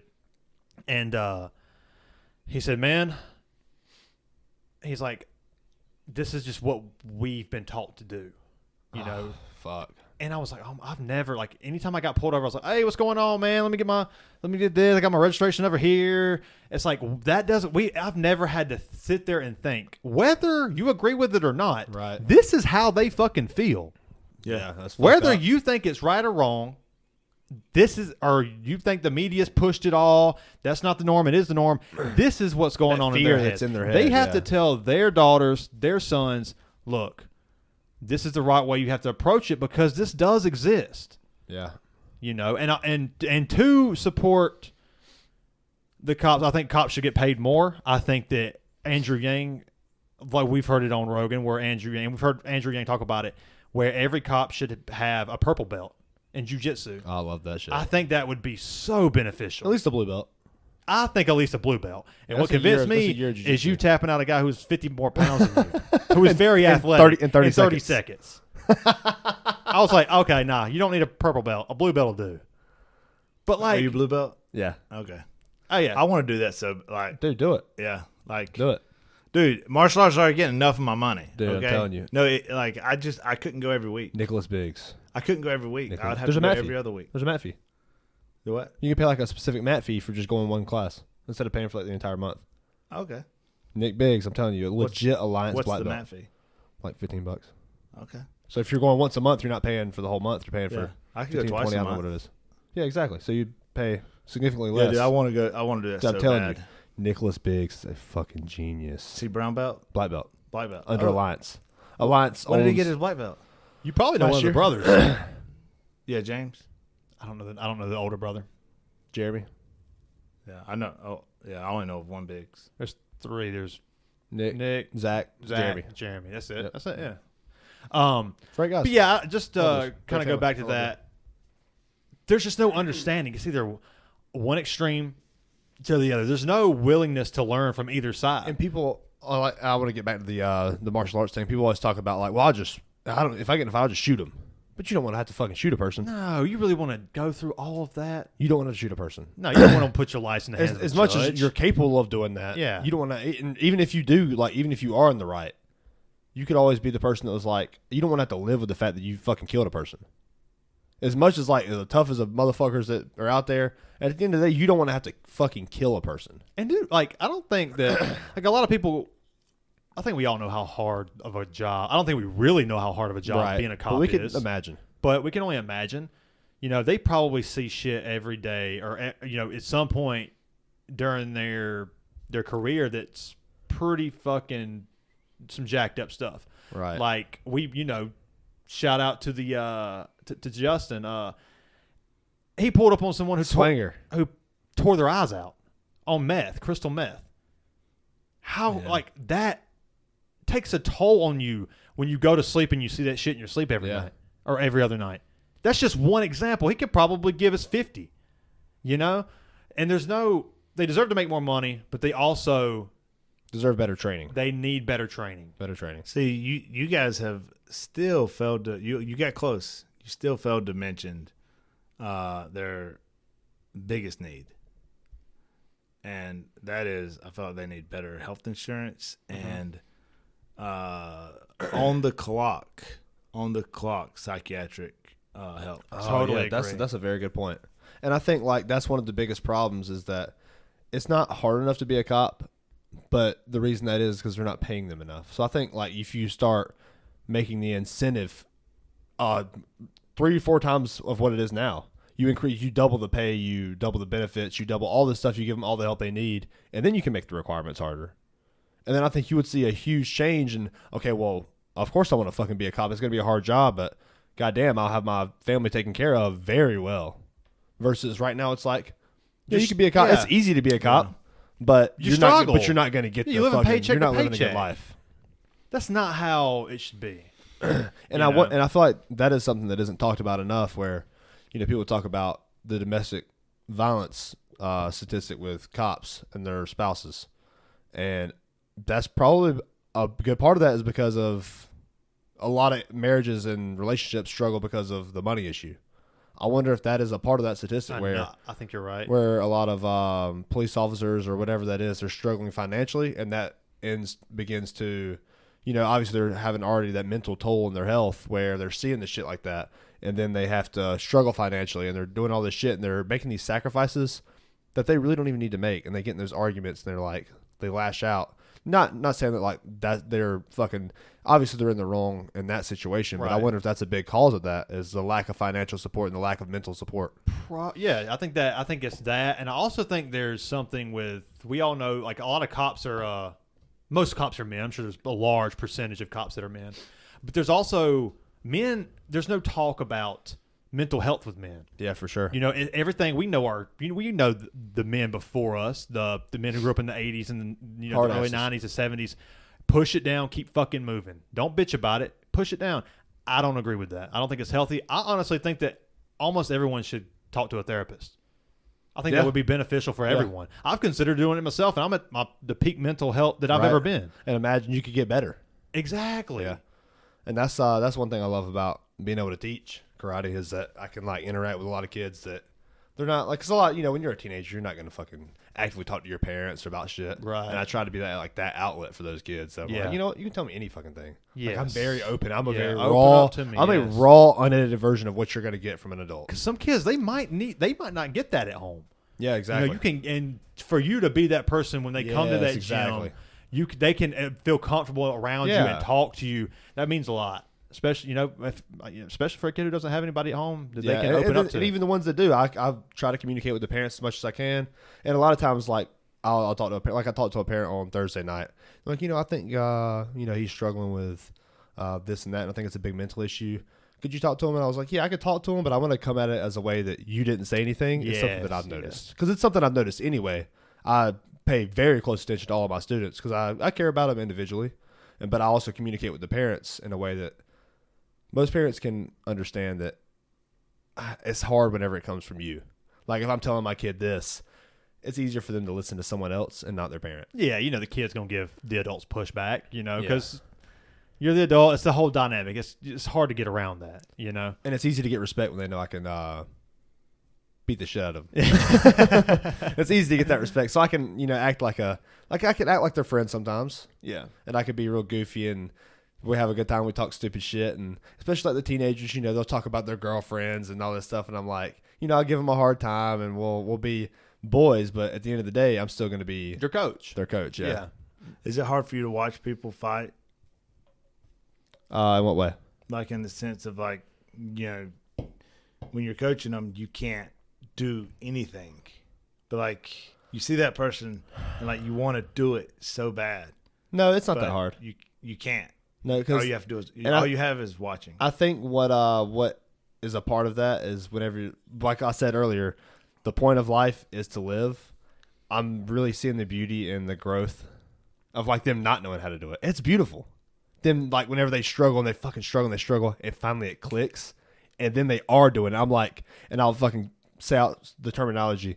One thing I've been working on for probably about a year now is speaking with the same terminology every time I refer to a technique or a strategy or a concept, is to use the same terminology. So whenever we are in that live situation or in a tournament and I could say, hey, push him to the yellow zone and then blitz off the sidekick. Yeah. And they're like, oh, he's in the yellow zone now. I can set this up because it's playing the mind game.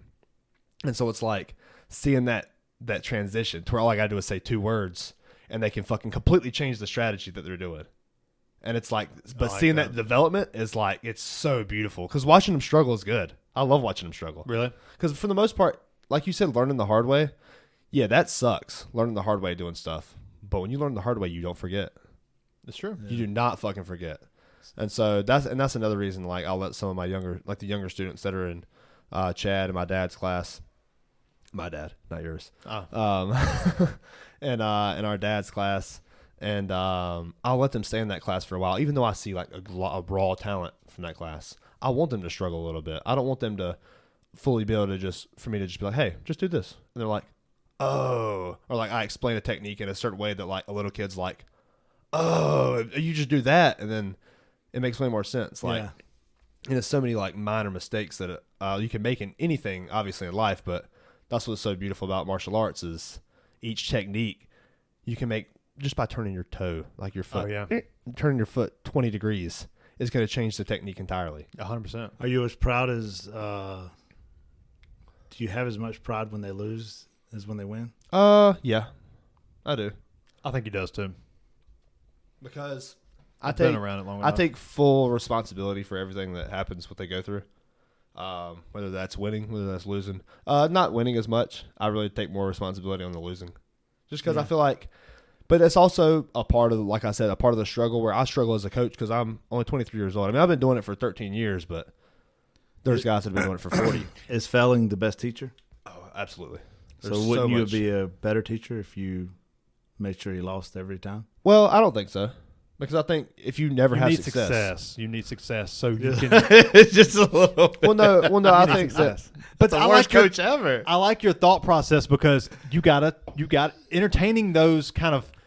Yeah, if you lost every time, that sounds stupid. Why would you say that? No, I get it. You were trolling. I get that. Yeah, for sure. but let's go there. No, I was, but in a way I wasn't. And I was going to answer it in a serious way. Yeah, I was going to answer it in a serious way. Have y'all both read Art of War? I haven't finished it. I read it in high school. How is it? Maybe 3 times. Phenomenal. Yeah, I've always heard good things. And I'm really excited to go back and read it. Now I haven't read it in probably 6 years. Yeah. So I'm really excited to go back and I've read it. I've listened to the whole thing, but I've never read the whole thing. What's some of the what's something in there that was just kind of stuck with you? Oh, the big one is knowing your enemy, like knowing your enemy better than yourself, being close to your enemy. Yeah, Okay. But like you gotta think it's talking about some real warfare stuff. When was that written? Oh man, Fuck. probably what 5th century. Yeah, something like that. Do you think it holds up? Oh, absolutely. Yeah. It's the art of war. Yeah, and like it talks about tactics, like war tactics. So a lot of the stuff is When you finish reading it, let me borrow it. Okay. Yeah. Same with that meditation book. Which that's also yes. yeah. But I mean, they're pretty affordable books. You know, Okay. For sure. these aren't. I'm pretty broke. Yeah. I didn't get you a first edition. That's fair. I could just buy it on Amazon and be here tomorrow for like $10. You can find the PDF online for free. That's true. That's what I did. I like the hard copy though. I do too. I've been wanting. If I'm gonna read a book, I don't want to do it on the screen. I think I want to do it with the actual physical. I tried to get Heather the hard copy, but it never came. Try to get what? I bought Heather a hard copy book. You know, I bought What her, was it? I'm interested what you got her. I don't want because I'm going to give it to her whenever. She's not going to listen to this, and I'm not going to tell her. So it's basically just I thought it'd be funny, but it's pretty much the first. She's not going to listen to this. The first woman who like the women's right. It was written like 1700s. It was like. Oh, she would. She's gonna appreciate this. She would like this. What was it? It's like the validation of women, you know, Kind of like the original feminist, I guess, in a way. Oh yeah, it was in the 1700s, Which is a wild time to be a and feminist, like right? I got it, and I'm like, dude, I want to read this book because I just want to see. Sounds interesting. Yeah. I just want to see what kind of stuff she says. Like, you know, like I want to see if even the stuff she was presenting in the 1700s holds up to today. Was it true equality, or was it like we should be able to look at our husband in the eye? It was just like fighting for those things in the moment. Yeah, that's what I want to see. Like, what? You know what they say? Give them an inch, they'll take a fucking. And here we are. But no, I think she would really like that, just from the I historical think she would too. Aspect of it. Yeah. But I got her a different book instead. Okay. Yeah, and I don't ask me to say it. That's okay. But it's by a Vietnamese philosopher known. It's kind of like the father of mindfulness. Okay. You know. Yeah. I don't really. It's hard to give him that title because there's been a lot of great minds before us. But he was kind of like a rebel, and I don't know, just some of the stuff he's done has reminded me of her. But I don't speak Vietnamese, so it's like, yeah, I'd butcher it. It's like To King Hong or something like Yeah. So, Okay. Nice. Yeah, I'm really excited to read the meditation book. Like I said, I was talking to her last night, and I was like, I really want to start reading more philosophical books. Like a story. Like a regular book, I really don't have much interest in. Yeah, me and Gabby have been talking about starting to get each other books and Really? reading. And like we've been talking about this for maybe 2 or 3 months. And we just haven't done it just because we're so busy. But now it's like I feel like this is going to help with like the way my mind is starting to work towards. I mean, every day I study martial arts for even 2 or 3 hours, even if it's just online. Like on YouTube, I'll study fights and I'll break down techniques and then I'll read about martial arts and like the way watch interviews from fighters and see what they say and like even if it's like Mike Tyson, just watching him the way he talks and the way he carries himself, even if it's now the way he carries himself. I love Mike Tyson. And like He's amazing because like there's such a mental toll that takes a part of a person too. Yeah. From being a fighter and going through martial arts their whole life, and I feel like I'm so fascinated. I'm infatuated. Yeah. There's nothing that burns deeper inside of my body than that. You know he's not afraid of you, right? Whenever he's talking to Logan Paul or Jake Paul. I wasn't sure if that was Michael Jackson or Mike Tyson. I know. Allegedly. Sorry. Yeah. That was Michael Tyson. Yeah. No, but whatever he said, it was like Jake Paul or Logan Paul was talking shit about Conor McGregor. And like, he just interrupted him and was like, you know he's not afraid of you. Right? You know, like just like, dude, like Conor McGregor so would cool. kill you. I fucking love Mike Tyson, dude. And He's so likable. Yeah. But so he's such a genuine person too. I'm reading the Tao Te Ching Okay. right now, and I want to. That's the good thing about the philosophy books is like I said, it's not about finishing them. It's about like eating, like digesting them. Yeah, and that was like, my first thing I said. I can't wait to read this all the way through. And you're like, whoa, slow down. Yeah, Take it sentence by sentence. because if you never finish it, you feel like you failed. Right. But like if benefits you in some way, you haven't failed. Yeah, that's true. Because why do you read a book? To learn something. Yeah, that's true. That's true. Or to be entertained. Some people read to be entertained for Yeah. like a fantasy book or something like that. Yeah. Stephen King. I read a lot of fucking Stephen King in high school. Yeah, so like if you don't finish it and you learn something, or if you don't finish it and you are entertained, did you fail? Can we pause on the reading this? I have to piss. Okay. You want to take a piss break? Or Yeah, I could go for a piss break. All right. let's take a piss break and come back with this. We'll be back, guys. Nice. We back, baby. We're back. Cheers. So you was talking about how You had something to read out of the book. yeah, actually that was Yeah. exactly what it was. No, I just wanted to read something and maybe something I can start doing whenever I come back here is read something. We just talk about like, what do you think about it? Okay. I'm not going to read the whole thing, but let me. Okay, abandon. This is verse. This is halfway through verse 19. On the was it Tao Te Ching, and it is abandon book learning, discard the rules of behavior, and the people will have no worries. Abandon plots and schemes, discard profit seeking, and the people will not become thieves. These lessons are mere elaborations. The essence of my teachings is this: see with original purity, embrace with an original simplicity, reduce what you have, decrease what you want. Okay. This is I've heard some ideas that kind of lean this way. I've never I went down that path of why. So what is that saying is basically like kind of let go of the big house, like the more materialistic things. At least that's the tail end of that is kind of what I call it, like decrease what you value as far as like materialistic things. Help me. Yeah. Help me here. Help me out. Materialism. Yeah. You know, I'll say this, and I was actually going to say this earlier in the podcast. When I moved from the apartment into this home, I realized I was so excited, and I love this place. So excited, but then I became comfortable here.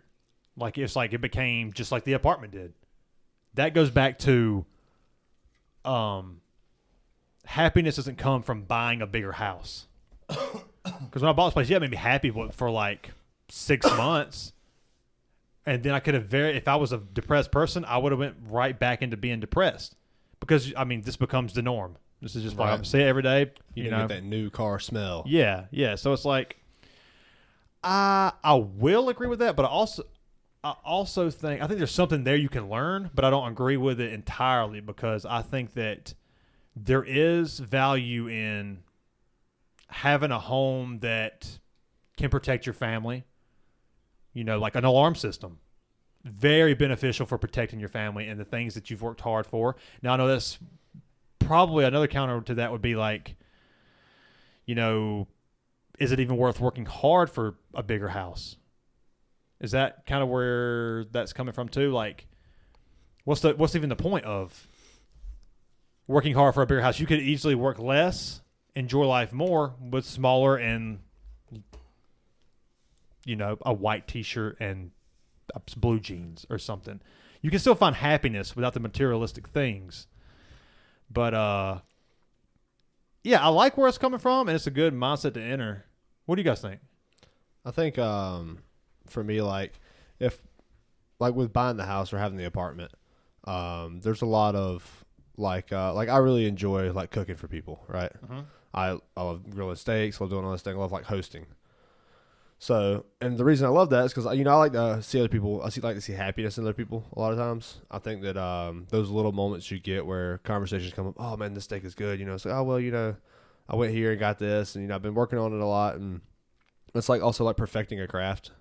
It's something that I enjoy doing. So I feel like it gives me more opportunity. Like whenever I have my own house, I'll be able to have that opportunity more to create those moments where we're all in the living room and we're bullshitting and we're fucking off, and that's because of just this one meal. Just like reading that sentence, right? He reads that sentence from the book, and it created this whole conversation.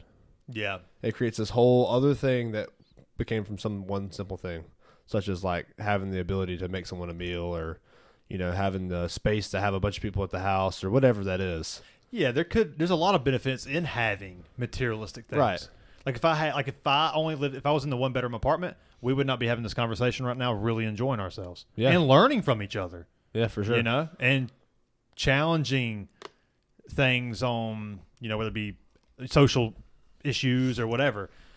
And yeah, I think it's all about what you value in your life. Yeah. And I think that having some of those materialistic things for me it pushes more opportunity for me to enjoy what I value, which is times like this. Having this materialistic thing, like you said, we wouldn't be having this conversation, which is what I enjoy. I enjoy being open-minded and hearing the way people think and saying stupid shit to people on YouTube. And like, I'll enjoy that because it's fun. Yeah. It's a good time. I enjoy being transparent. And I feel like that's something that wouldn't be achievable, like you said, without that. But also, sometimes it is. It's just what you value in life. Who is the guy? I don't know if you know him. He says, "You will have nothing. You will want nothing. You will, like in the future, you will have nothing. You will want nothing. You will just be happy. Materialistic things won't exist. All these, like, I don't know the guy's name, but I've heard this quote before. I think he has a book out. It seems very bizarre way of thinking, but what do you get out of that? Because it definitely spoke to you. I'm sure you've read that all the way through or close to it, and that one stuck out to you to bring it up on here. So how do you feel about it? No, I think you can definitely possessions. So when you start reading Marcus Aurelius, it's one of the core Stoic foundations is freedom from possessions, and because you don't own possessions own you. Okay. And you're never free. You're a slave to your possessions.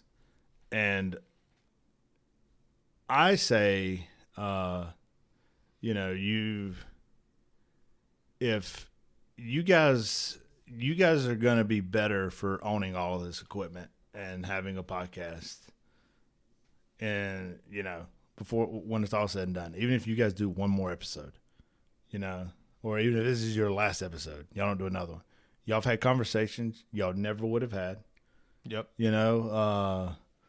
You've had conversations with people that they never would have had, and maybe someone will be watching it, and there's a lot of good that can come from that. So that's kind of how I would view owning something. Me too. Like what good can come from it. Now, whether it's a brand new car, first off, it doesn't matter. Yeah, I know this is going to sound really nihilistic, but it doesn't matter if you get a brand new Camaro, Tesla, or 1993 Honda Civic. At the end of the day, it doesn't matter. Why is that? Because it's just a car. But if you want a brand new Camaro, get a brand new Camaro. We shouldn't have a society where someone can't own that. But I agree. I agree with it, other than like the worry of having to fix an old car. Or, yeah. There's some security for like your family with like a newer model car, but I mean, yeah, you could have a 90s car that runs just fine. Yeah. Might not be as crash test safety ratings or something like that. Yes. You get a station wagon from the 80s, that motherfucker's crunching up like a tin can. I don't think it is. I'm pretty sure You're gonna hit it is. and it's not gonna fucking crunch. It's You gonna just talking about the old station wagons? Yeah. Yeah, it's not gonna crunch. Dude, the old station wagon's gonna. I mean, you might have dude. a I've dent. seen some brutal video or brutal pictures of like some of them things getting fucked up. Well, that's what you want. You want the car to absorb the impact. Yeah, but not to the point to where it like crushes the interior. You know, you're in there. I mean, I agree with you, but like, you don't want to just fucking hit the wall and it go. that thump. seat, Yeah. that seat in the back that was facing out. They put people back there, like waving at people. What the? She was one of them. This is actually the second Yeah. episode in a row that we've had a guest Yeah. in here watching. Yeah. So Yeah, she Shout said she should be in London. You know, that's where she kind of grew up, and like they'd be flicking people off, or or like people be. Yeah, apparently that's not a bad thing. No, doing the peace sign, and the peace sign is they were in the back seat facing out, just doing the peace sign to everybody when they, and apparently that's like the finger. Really? Over there. Oh, wow. Yeah. What? That's crazy. people must really hate the Beatles. Yeah. Yeah, that's interesting, man. I think that it kind of. I think you made it click to me last time you were here, and you said that you need to exercise your mind too. Enough people don't do that. They go to their 9 to 5. They're they have their ideologies based off of whoever told them to think that way, either news media or people before them, and they don't challenge it. They just like, okay, that's how I think, that's how I feel. Maybe because a person I looked up to thought that way. They come home, take care of the kids, watch their TV show, repeat. Complacency. Yeah, and it's like they never exercise their minds, and even people who exercise their bodies, they don't do the same. They don't exercise their minds. They don't read these books. They don't think like, okay, maybe there is, maybe a middle ground here, a different way of thinking for this. I don't know. I thought I really connected with you when you said that, because I was like, you know what? I think he's onto something. Sexually. Every way, all of it. We did drink a lot that night. Yeah. It's kind of funny how we talked about, oh, yes, it's nice, doing a sober podcast. I feel like we're remembering so much conversation better. And then we referred to the last podcast like 30 times of all the shit we remembered from it. We took away from it. Right. Man, The subconscious mind. when guests come on, they're like, I can tell they're pretty nervous. I mean, you have a camera staring right at you. Yeah. You've never been on a podcast. You always hear about podcasts happening, but you don't really know anybody with podcasts. And they come on, I'm like, listen, don't worry about it. I've basically blacked out on this thing. He was passed out. Yeah. The motherfucker was asleep. Oh, if y'all hadn't said anything, if he hadn't go, Sean's fucked up, I was blacking out. I was Talking about I was passing out. Yeah. You talking about that podcast? That podcast. Yeah. Yeah. That was, he was asleep. Because I was so fucked up, man. So I saw JC and he was like, yeah, watch that podcast. I watched all of it. Shout out JC. Yeah, shout out JC. But my kids were being hellions, and I was like, dude, I was all stressed out, and I'm like, I gotta go, man. They were being really bad. But that's why I want to get his number, because I want to catch up with him. But anyway, when he said I watched it, I watched all of it. I was like, oh my gosh. Listen, man, I don't know what we could have said. I don't know. I don't go back and listen to these. I don't even. Yeah. I can't listen. I to edit them and then I hate my that's it. voice. I'm like, Yeah. what? This is a dumb. Like, what the fuck are you Yeah. even saying? But yeah, I'm like, look, I've almost blacked out on this bitch before. You can't get any worse than that. You can't get worse. She told me that she was like, yeah, I think you guys did good, but I do think y'all maybe drank a little too much. Oh, But I think that's her way. Yeah. That's her being nice. yeah, So I'm like, okay, it wasn't nah. the first time, and it won't be the last. yeah, probably. might be. Well, maybe for me. Who knows?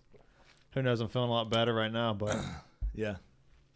when you drink and party and drink IPAs, it's pretty hard every weekend for 10, Right. 9, 10 years. Recovering alcoholic. I almost said that at the bar at the restaurant last night when he's going around and like getting drinks and stuff, and I was about to say, no, recovering alcoholic. I'm just getting water.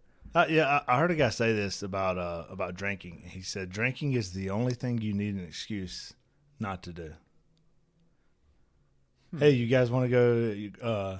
Hey, you drinking? Oh no, like it's the only thing you need an excuse not to do.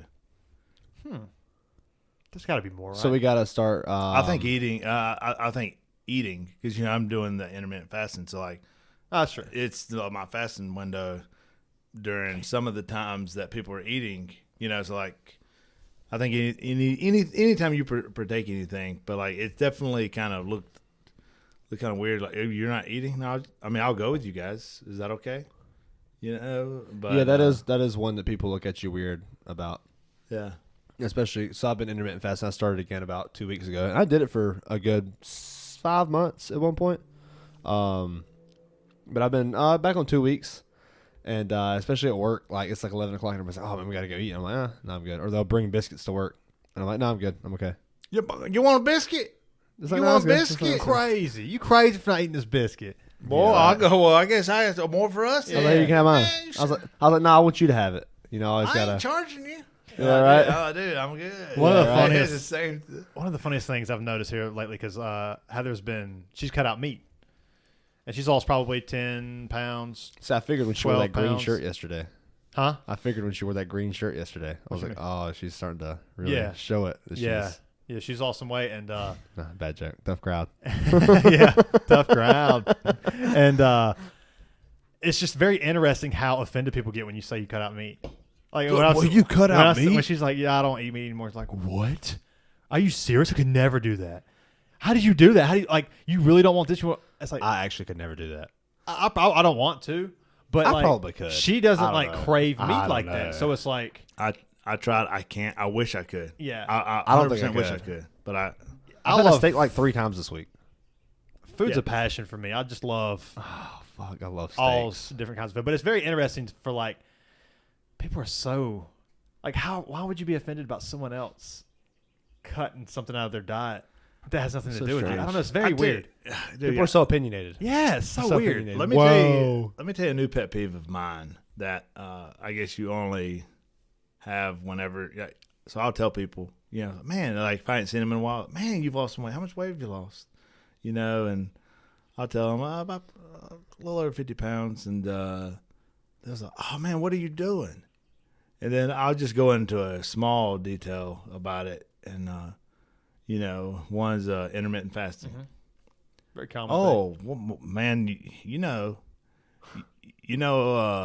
I hear, and then they'll tell me what the medical reasons they think fasting is unhealthy, or okay, like I haven't done my research, or they'll tell me, you know what I've heard works too, and then they'll tell me something else like, dude, I don't really give a fuck what you think. Okay, I just lost 55 pounds. In It's about, clearly about working. 3.5 months. Why would I change it up? Like, dude, I'm good. I don't want to. But yeah, go ahead and tell me why Go ahead and tell me this thing that you don't do, like works so well. Yeah. Yeah, like dude, it pisses me off. I didn't realize that bothered me. It's so frustrating. yeah. It's so ridiculous. Like, dude, I'm not taking financial advice from a broke person. I'm not taking diet advice from an unhealthy person. I'm not taking marriage advice from someone that's divorced. Period. Spot on. That couldn't have been said any Totally better. agree. And I'm not taking fighting advice from someone who does not fight. Yeah, like you could say. I don't think you understand anything. my mentality, bro. Yeah, I see red, I bro. don't see where. I see red and bodies drop. Dude, I just get. I have a temper. You don't know my temper. I'm gifted. Wow. A street fight. Yeah. I make you go on and on. Reading advice from someone who doesn't read. Running advice from someone who doesn't run. Yeah. It just goes on and on. Everyone thinks they're an expert now because of the Ain't it like internet. most people? I'm no different. We love to talk on things we don't know about. Yeah. Yeah, and like, dude, Everybody's- I've been that guy. Like, I did. We are all that guy. At some We're all point. that guy. Yeah. Still, Yeah. we Yeah, try to monitor now it. saying that, should we even have an opinion Ever. on any kind of women's rights or anything like that? LGBTQ, transgender. Like, Should we even be talking we about don't have. I don't know. I mean, like I said, I can't relate to those people. They're probably like, if they're listening, I can't relate to you people. What do you mean those it? people? What do you mean those people? What do you mean by that? This thing's getting canceled. But I can't relate to people who are transitioning because I don't know how that feels. I really Yeah, don't. that's true. I really have no idea. You know, I could be just completely like my take could be mine's more like a more philosophical take. I feel like I'm more. I want to see people go a more mental peace route versus Physical a change. physical change. Yeah. Yeah, because I think that you find mental peace within, not like on the outside. But Yeah. who am I to say? I don't know. I don't struggle I thought from you were that. gonna say, and I might be full of shit, and I was like, oh yeah. Oh, well, everybody knows that. I was like, oh yeah, you and me both, man. Yeah. Yeah, they because it may be deep within them from early on. Like they feel like everything about them feels like a woman. Right. Everything. Yeah, everything. I guess if it was everything, they wouldn't need to change. But Paris was saying I don't know if it was you or it was you when you were in the bathroom, Bryant. If you go to Amazon and you look up women's safety, going back to the about how guys never have to worry about being safe. Yeah. Women's safety, you'll see tasers and mace and little things to like locate you, like necklaces and You stuff put like on that. men's safety as a condom. It's probably safety glasses and Yeah. work Oh, gloves wow. and she said you have to go like 5 pages or something before you get to like Weapons. yeah. Wow. That's like wow. And that's the algorithm catering to what it statistics, is. Yeah. That's just the way it is. Yeah. That's Some things wow. never That I thought I was change. like, wow, that's interesting. Something we don't have to think about. We never entered that because we never have to think about stuff like that. Damn, man. Very interesting, I thought. I don't know. Yeah, it is. It Give is. you seem like a person who would really like chess. I know I've talked to you about this before. Yeah, I like chest. Or chest. Chess. I like chest. I like chess too. I like chest. You had women on your mind. Yeah. I do like those too. Yeah, very strategic and very like just works your mind. I think you would really enjoy that. Yeah, so my problem with chess and chest is the end game. Me too. Is the finish. Yeah. It's the end game. And like we can have fun, dude. I'm good. Yeah, I take them, but like everybody I play, The end game's the hardest part. yeah, I'm probably like a 12 or 1300. And I suck at chess. Yeah. Yeah, I'm like an 1100 and I suck. Yeah. I cannot. No matter who I play, I'm the Gamecocks when I play chess. don't do Whoever this. I play, I'm going to suck just a little bit worse than that person. Really? Yeah. I wonder why. But then again, I did play this one person who was bragging, and I beat him in like 9 moves, and I never do that. Isn't it weird when people have that weird confidence? It's like they want to be good at chess, so they try to like put it out there that they're good at chess. Like, oh yeah, like I think shout out Chris Harris. Chris Harris is one of those guys where like, oh yeah, I can beat you. You can't tap me out in 5 minutes. And I said, He said he could tap me out in 5 minutes. I said, I'll put $100 down. Yeah, I checked him out in 30 seconds. I was like, but like that's part of his character. I love it. I fucking love it, Yeah, too. like That's he so has fun. to have that confidence. some people have that confidence in a negative way too, though. So Colton from jiu-jitsu. He grew up in like Japan. I think he grew up in New Mexico, and then he lived in Japan for like 2 years.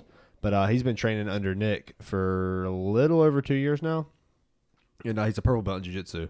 And he was in this New Breed tournament in Greenville on the 4th, the same day as our tournament.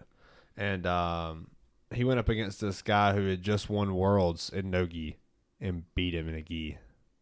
Colton beat a world champion black belt. Wow, Yeah. it's impressive. That's like Do y'all do otherworldly. Do y'all do gi or no gi? Both. I mean, what do y'all do on Wednesdays at 6:00? Gi.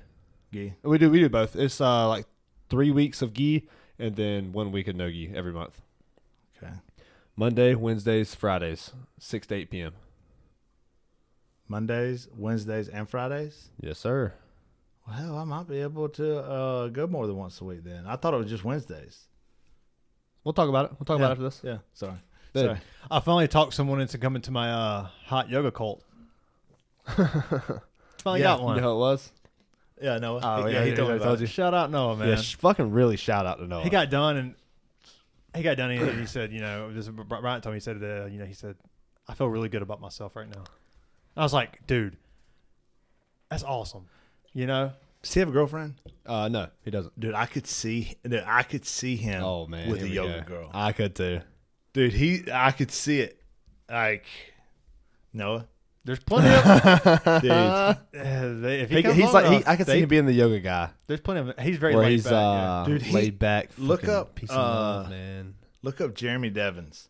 Jeremy Devins. Well, I'm actually telling Noah. But you can look at him too. But he could be a lot like him. He's kind of what I do. He does the Quiet Mind Astrology podcast, and Some big teeth.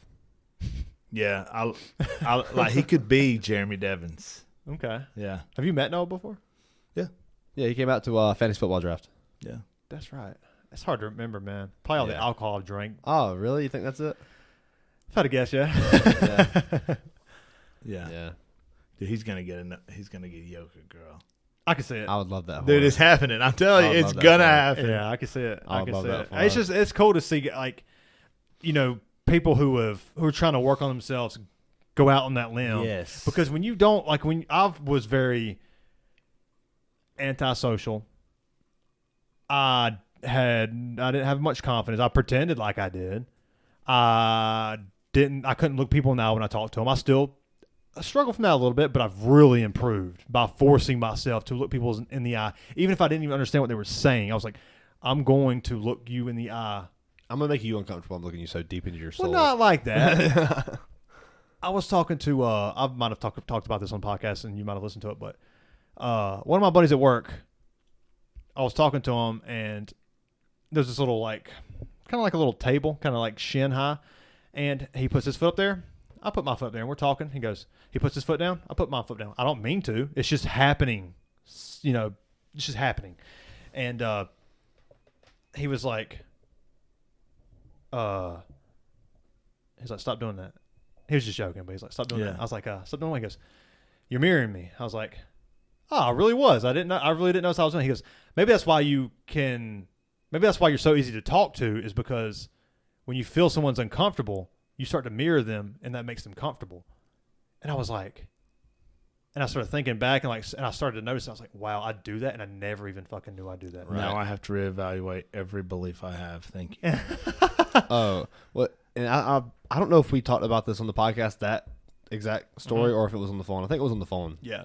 But you got to keep in mind, me and him talk on the phone like 5 hours a week. Yeah. And do this. You just can't stop. Never run out of shit. We never run out of stupid shit. Most of the time it is stupid shit.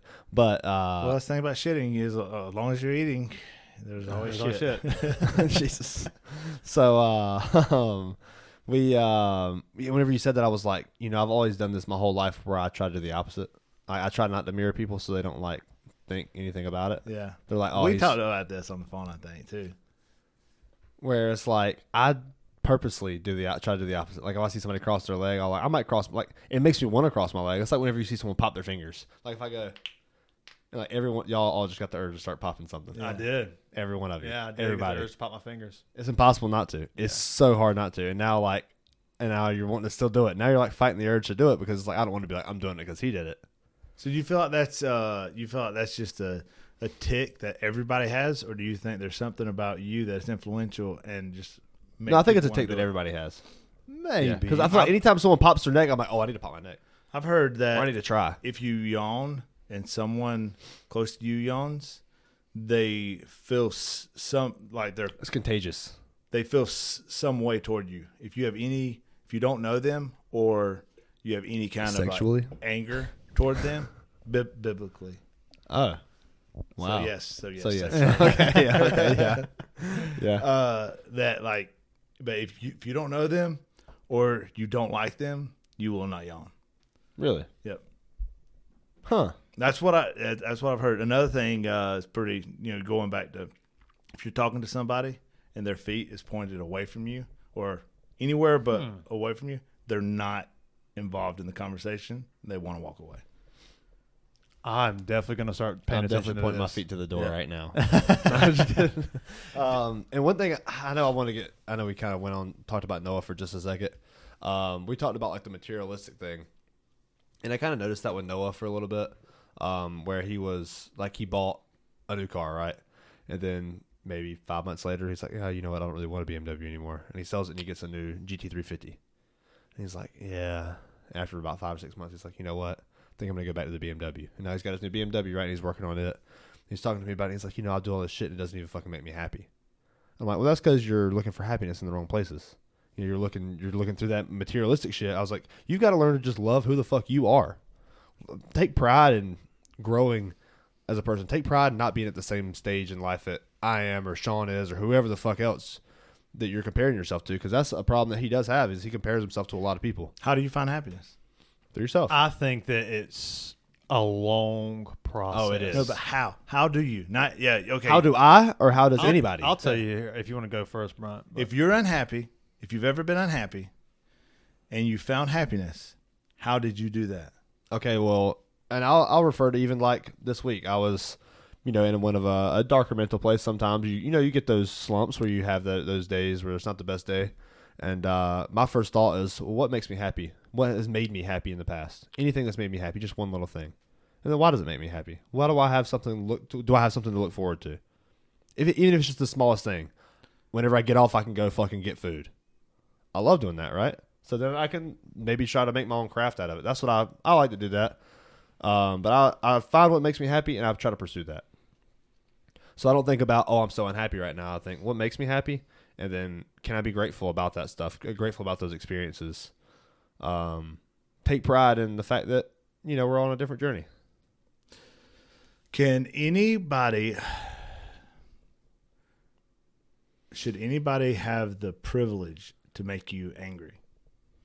What do you mean? I got angry last week. Like if someone, we need to talk about that. So like if you brought it up, if somebody does something that makes you mad, should you give them that power?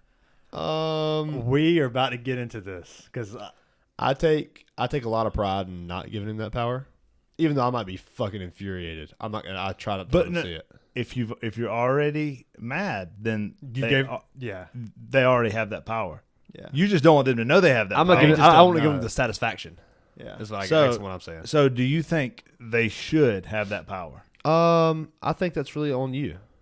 I agree with that. Do you think other people should like be able to make you mad, or be able to make you angry in some way or hurt your feelings? I think sometimes it's silly.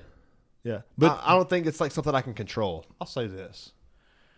I think that getting mad sometimes and giving them that power is necessary, because if you walk away from someone saying something to you, it can damage your mental peace later on. It can eat at you, kind of like a poison of your mind. When you walk away and you're like, man, that person really made me feel like less of a person.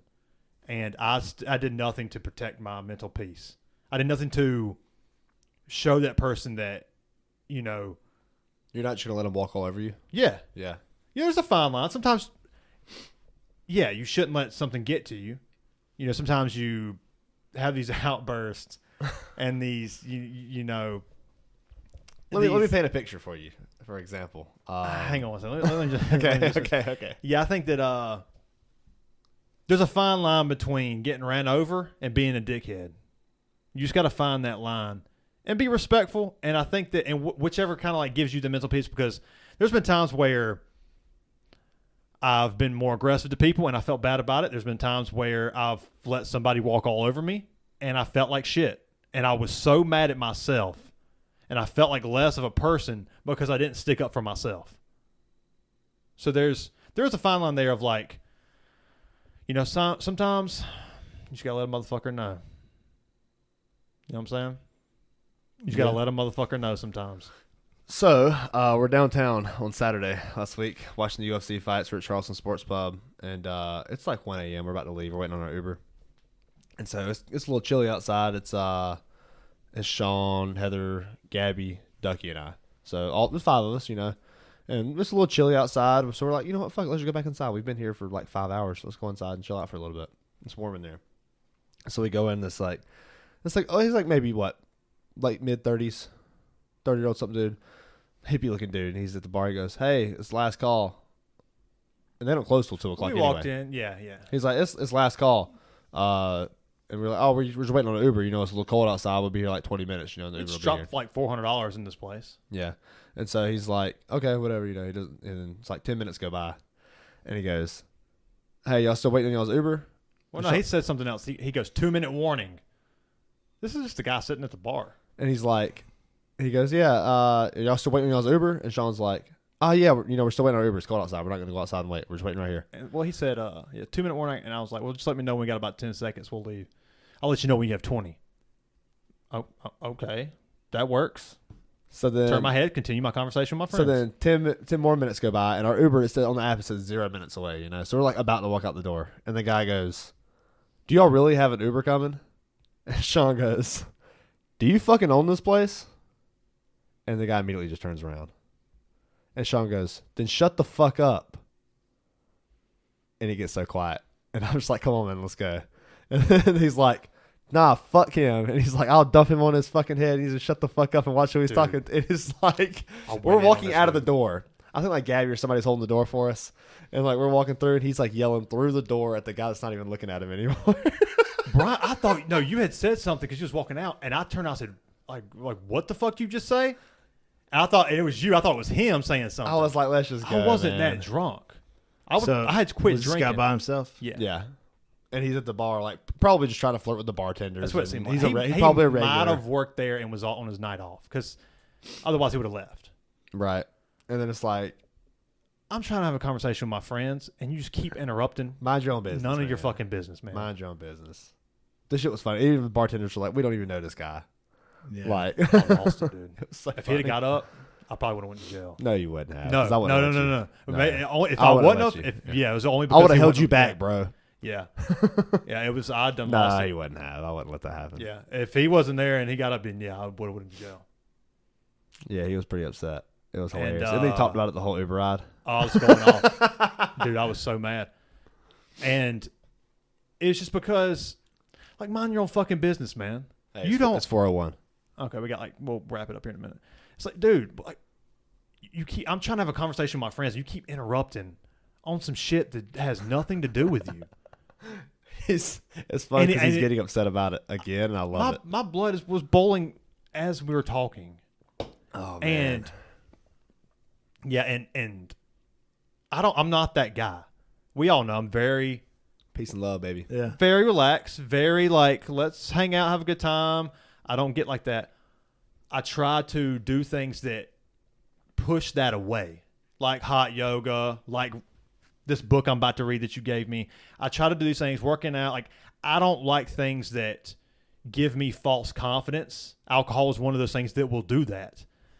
But because I think that the answer in that situation is to de-escalate, get out of there. Don't, because who knows?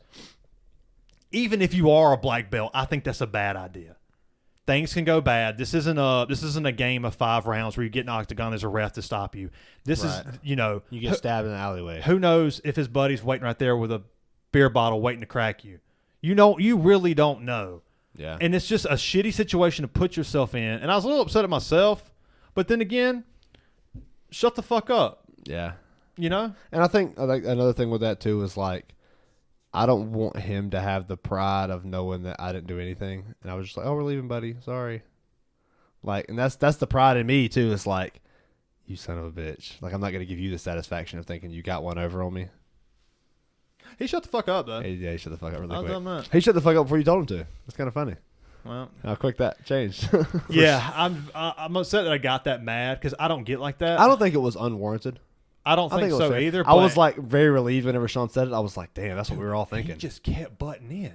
I'm trying to like, we're about to leave. What? Like, do you own this place? If you're the owner, I'll gladly leave. We just spent $400 in here, and it don't close till 2. It's 1:30. You're talking about last call. Why are you worried about us having an Uber? Yeah. Why are you so invested in what we're doing? So it's like, at some What's your point, thoughts? Give us your thoughts. I dealt with it for about 3 or 4 times. I had enough. So sometimes you just gotta, let a motherfucker know. So, should you give someone that power to offend you?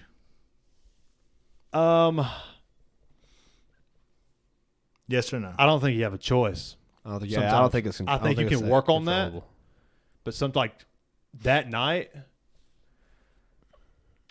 Right now, something like took over, and that's I don't like. But getting that way. revealed, like, that's like if you're working out or something, and, you can't quite push it up. Mm-hmm. You're not that strong yet. Right. That was maybe that's what it is. that was a weakness of yours. Yeah. You were wrong for that. Yeah. You know, dude, that guy's just talking. Yeah. But what should I have done? The most reasonable thing to do would have been like, yeah, it just pulled up. Y'all have a good night, and just let it be. But I mean, you didn't have to acknowledge the guy at all. Like, I could just looked at him and looked right back around. I saw that would have been a very smart move too. I think so. I think that would have been great too. Or not even like because obviously him saying last call meant nothing to the bar. Right. So he's obviously alone by himself, 1:30 in the morning, lonely. He sees a group of people there that aren't lonely. Mm-hmm. So there's probably some resentment there. Maybe so. So he won't. So you're playing the long psychological game of letting him think about his own actions. No, I'm saying he doesn't fucking matter. Oh, I agree with that. 100%. Yeah, 100%. like, I'm just like, but for that moment in time, he controlled you. You know, I think what really it was is that we just watched Jon Jones choke out Cyril Guy and we're like, I'm ready to fucking go to combat. Yeah. I mean, I'm ready to maybe that fucking was get somewhere after in it, there, baby. but I mean, the guy played it in like 3 or 4 times. And at some point, like on the card ride back, it's going to eat at me that I didn't say something to him. Yeah. Did I like, and should it? What are you last call? What are you drinking? You want me to buy you a beer? Oh, I wish I would have done something like Yeah, that. like- You know, I wish I could have, but That's the beautiful part about life, man. Is that that's not there's the so route I much to took. grow. Yeah. There's so much to grow. yeah, I don't like because you guys know me. I'm not that guy. yeah, I know you're not But- like, at all. Yeah, but I will be that guy. But I will tell you, alcohol did play a factor. Oh yeah, for sure. But so should someone have the should you give someone the power to make you mad? And I'm saying, like, I don't think that's like something you can control. Yeah, I don't know. I think like you can try not to get mad, but at the end of the day, you're like There's like a you breaking said- point. Like you said earlier, If someone's on top of you, on let's say you're on the bottom, they're like, I don't know the name of it. Like, Sure. What is it? Top guard? What is full it? mount. Yeah, if they're in full mount and they've got their knee on your sternum and they're like just choking you. Like, for me, I'm gonna say there's no way you can get out of that. It's an interesting choke. That's a thing. Yeah, that's a Interesting. thing. I'm gonna say there's no way you can get out of that. But you know there's a way out of that. Sure. Yeah. Just like, but I'm telling you, the more you exercise your mind, you start like breaking down every emotion you have, and you'll start seeing these feelings, and you do. That's a conscious effort. You are consciously giving someone the power to make you mad when you feel upset. 100%. But you may not see it now, but like if you continue to grow and mature and you start getting angry, you're going to feel that small choice. If you just break it down and look at it, you will spot that point where you chose to feel angry. Yeah. But I think, like, just like you were saying before, when you were talking about how you were saying one thing and you felt another way, right? And like in that moment, sure, I might not be angry in that moment. Like if he would have just ignored it in that moment, it might not have made him angry. But then 5 hours later, he would have been angry at himself. I would have been. Well, And the I goal don't is do not that. to make the guy angry. I'm saying whenever he says that, by not giving him the power in that moment, at some point, That's what I'm saying. that true self where you know how you feel. You know exactly Yes. the thoughts you're Yes, thinking. I agree with Like this. whenever I say something, if I say it and I don't believe it, there's that small piece of you that burns a little bit because you knew you just lied or whatever it was. Yeah. You knew you weren't really telling the truth about how you actually feel. Like when someone says, "How you doing today?" "Oh, I'm doing good." And like in your head, it's like, "Oh, I'm really not that good right now." Like you feel it. You can feel that, a little bit. And so like whenever someone says, "Hey, y'all actually got an Uber coming," and you just ignore him. But like deep down, you might be getting fucking annoyed or mad or whatever. I it had is. already felt that feeling the first time. The second or third time he had done. Yeah, butted in. It was definitely the second time. The blood started to boil. You know the feeling of like you feel that like warm feeling inside of So we you yanked the stool out from him. of where you're about to have. I don't know if you guys have, outburst. maybe I'm psychotic or something crazy. No. Yeah, you're about to have an outburst, and I controlled It's it. normal. I fucking controlled it. Yeah. And then when he turned around and said, Like when he said that, Don't I was actually have an Uber. I remember saying to myself, okay, I'll let the first 2 slide. I remember because I honestly had done. I think it was 3 times. I had gotten to the point to where I don't even know what they're saying. I'm concentrated on not blowing up on this dude, and he butts in again, and that was it. Right. And so I think like you can make that choice to not get mad or not say anything, but deep down you're gonna feel something. I don't think that's something you can exactly just like. That's like, can you make the choice to believe something? No. You start to believe something based on. You can try to believe something. You can say that you believe it, but you do. You do choose. You do choose to get angry. You do choose to get angry. You do choose to believe. You like because. So basically, what I was. Where I was going with that, and we really, I wish we'd brought this up sooner because we would live here for a while. Oh yeah. But I disagree 100%. Okay. But should you give someone the power to make you angry?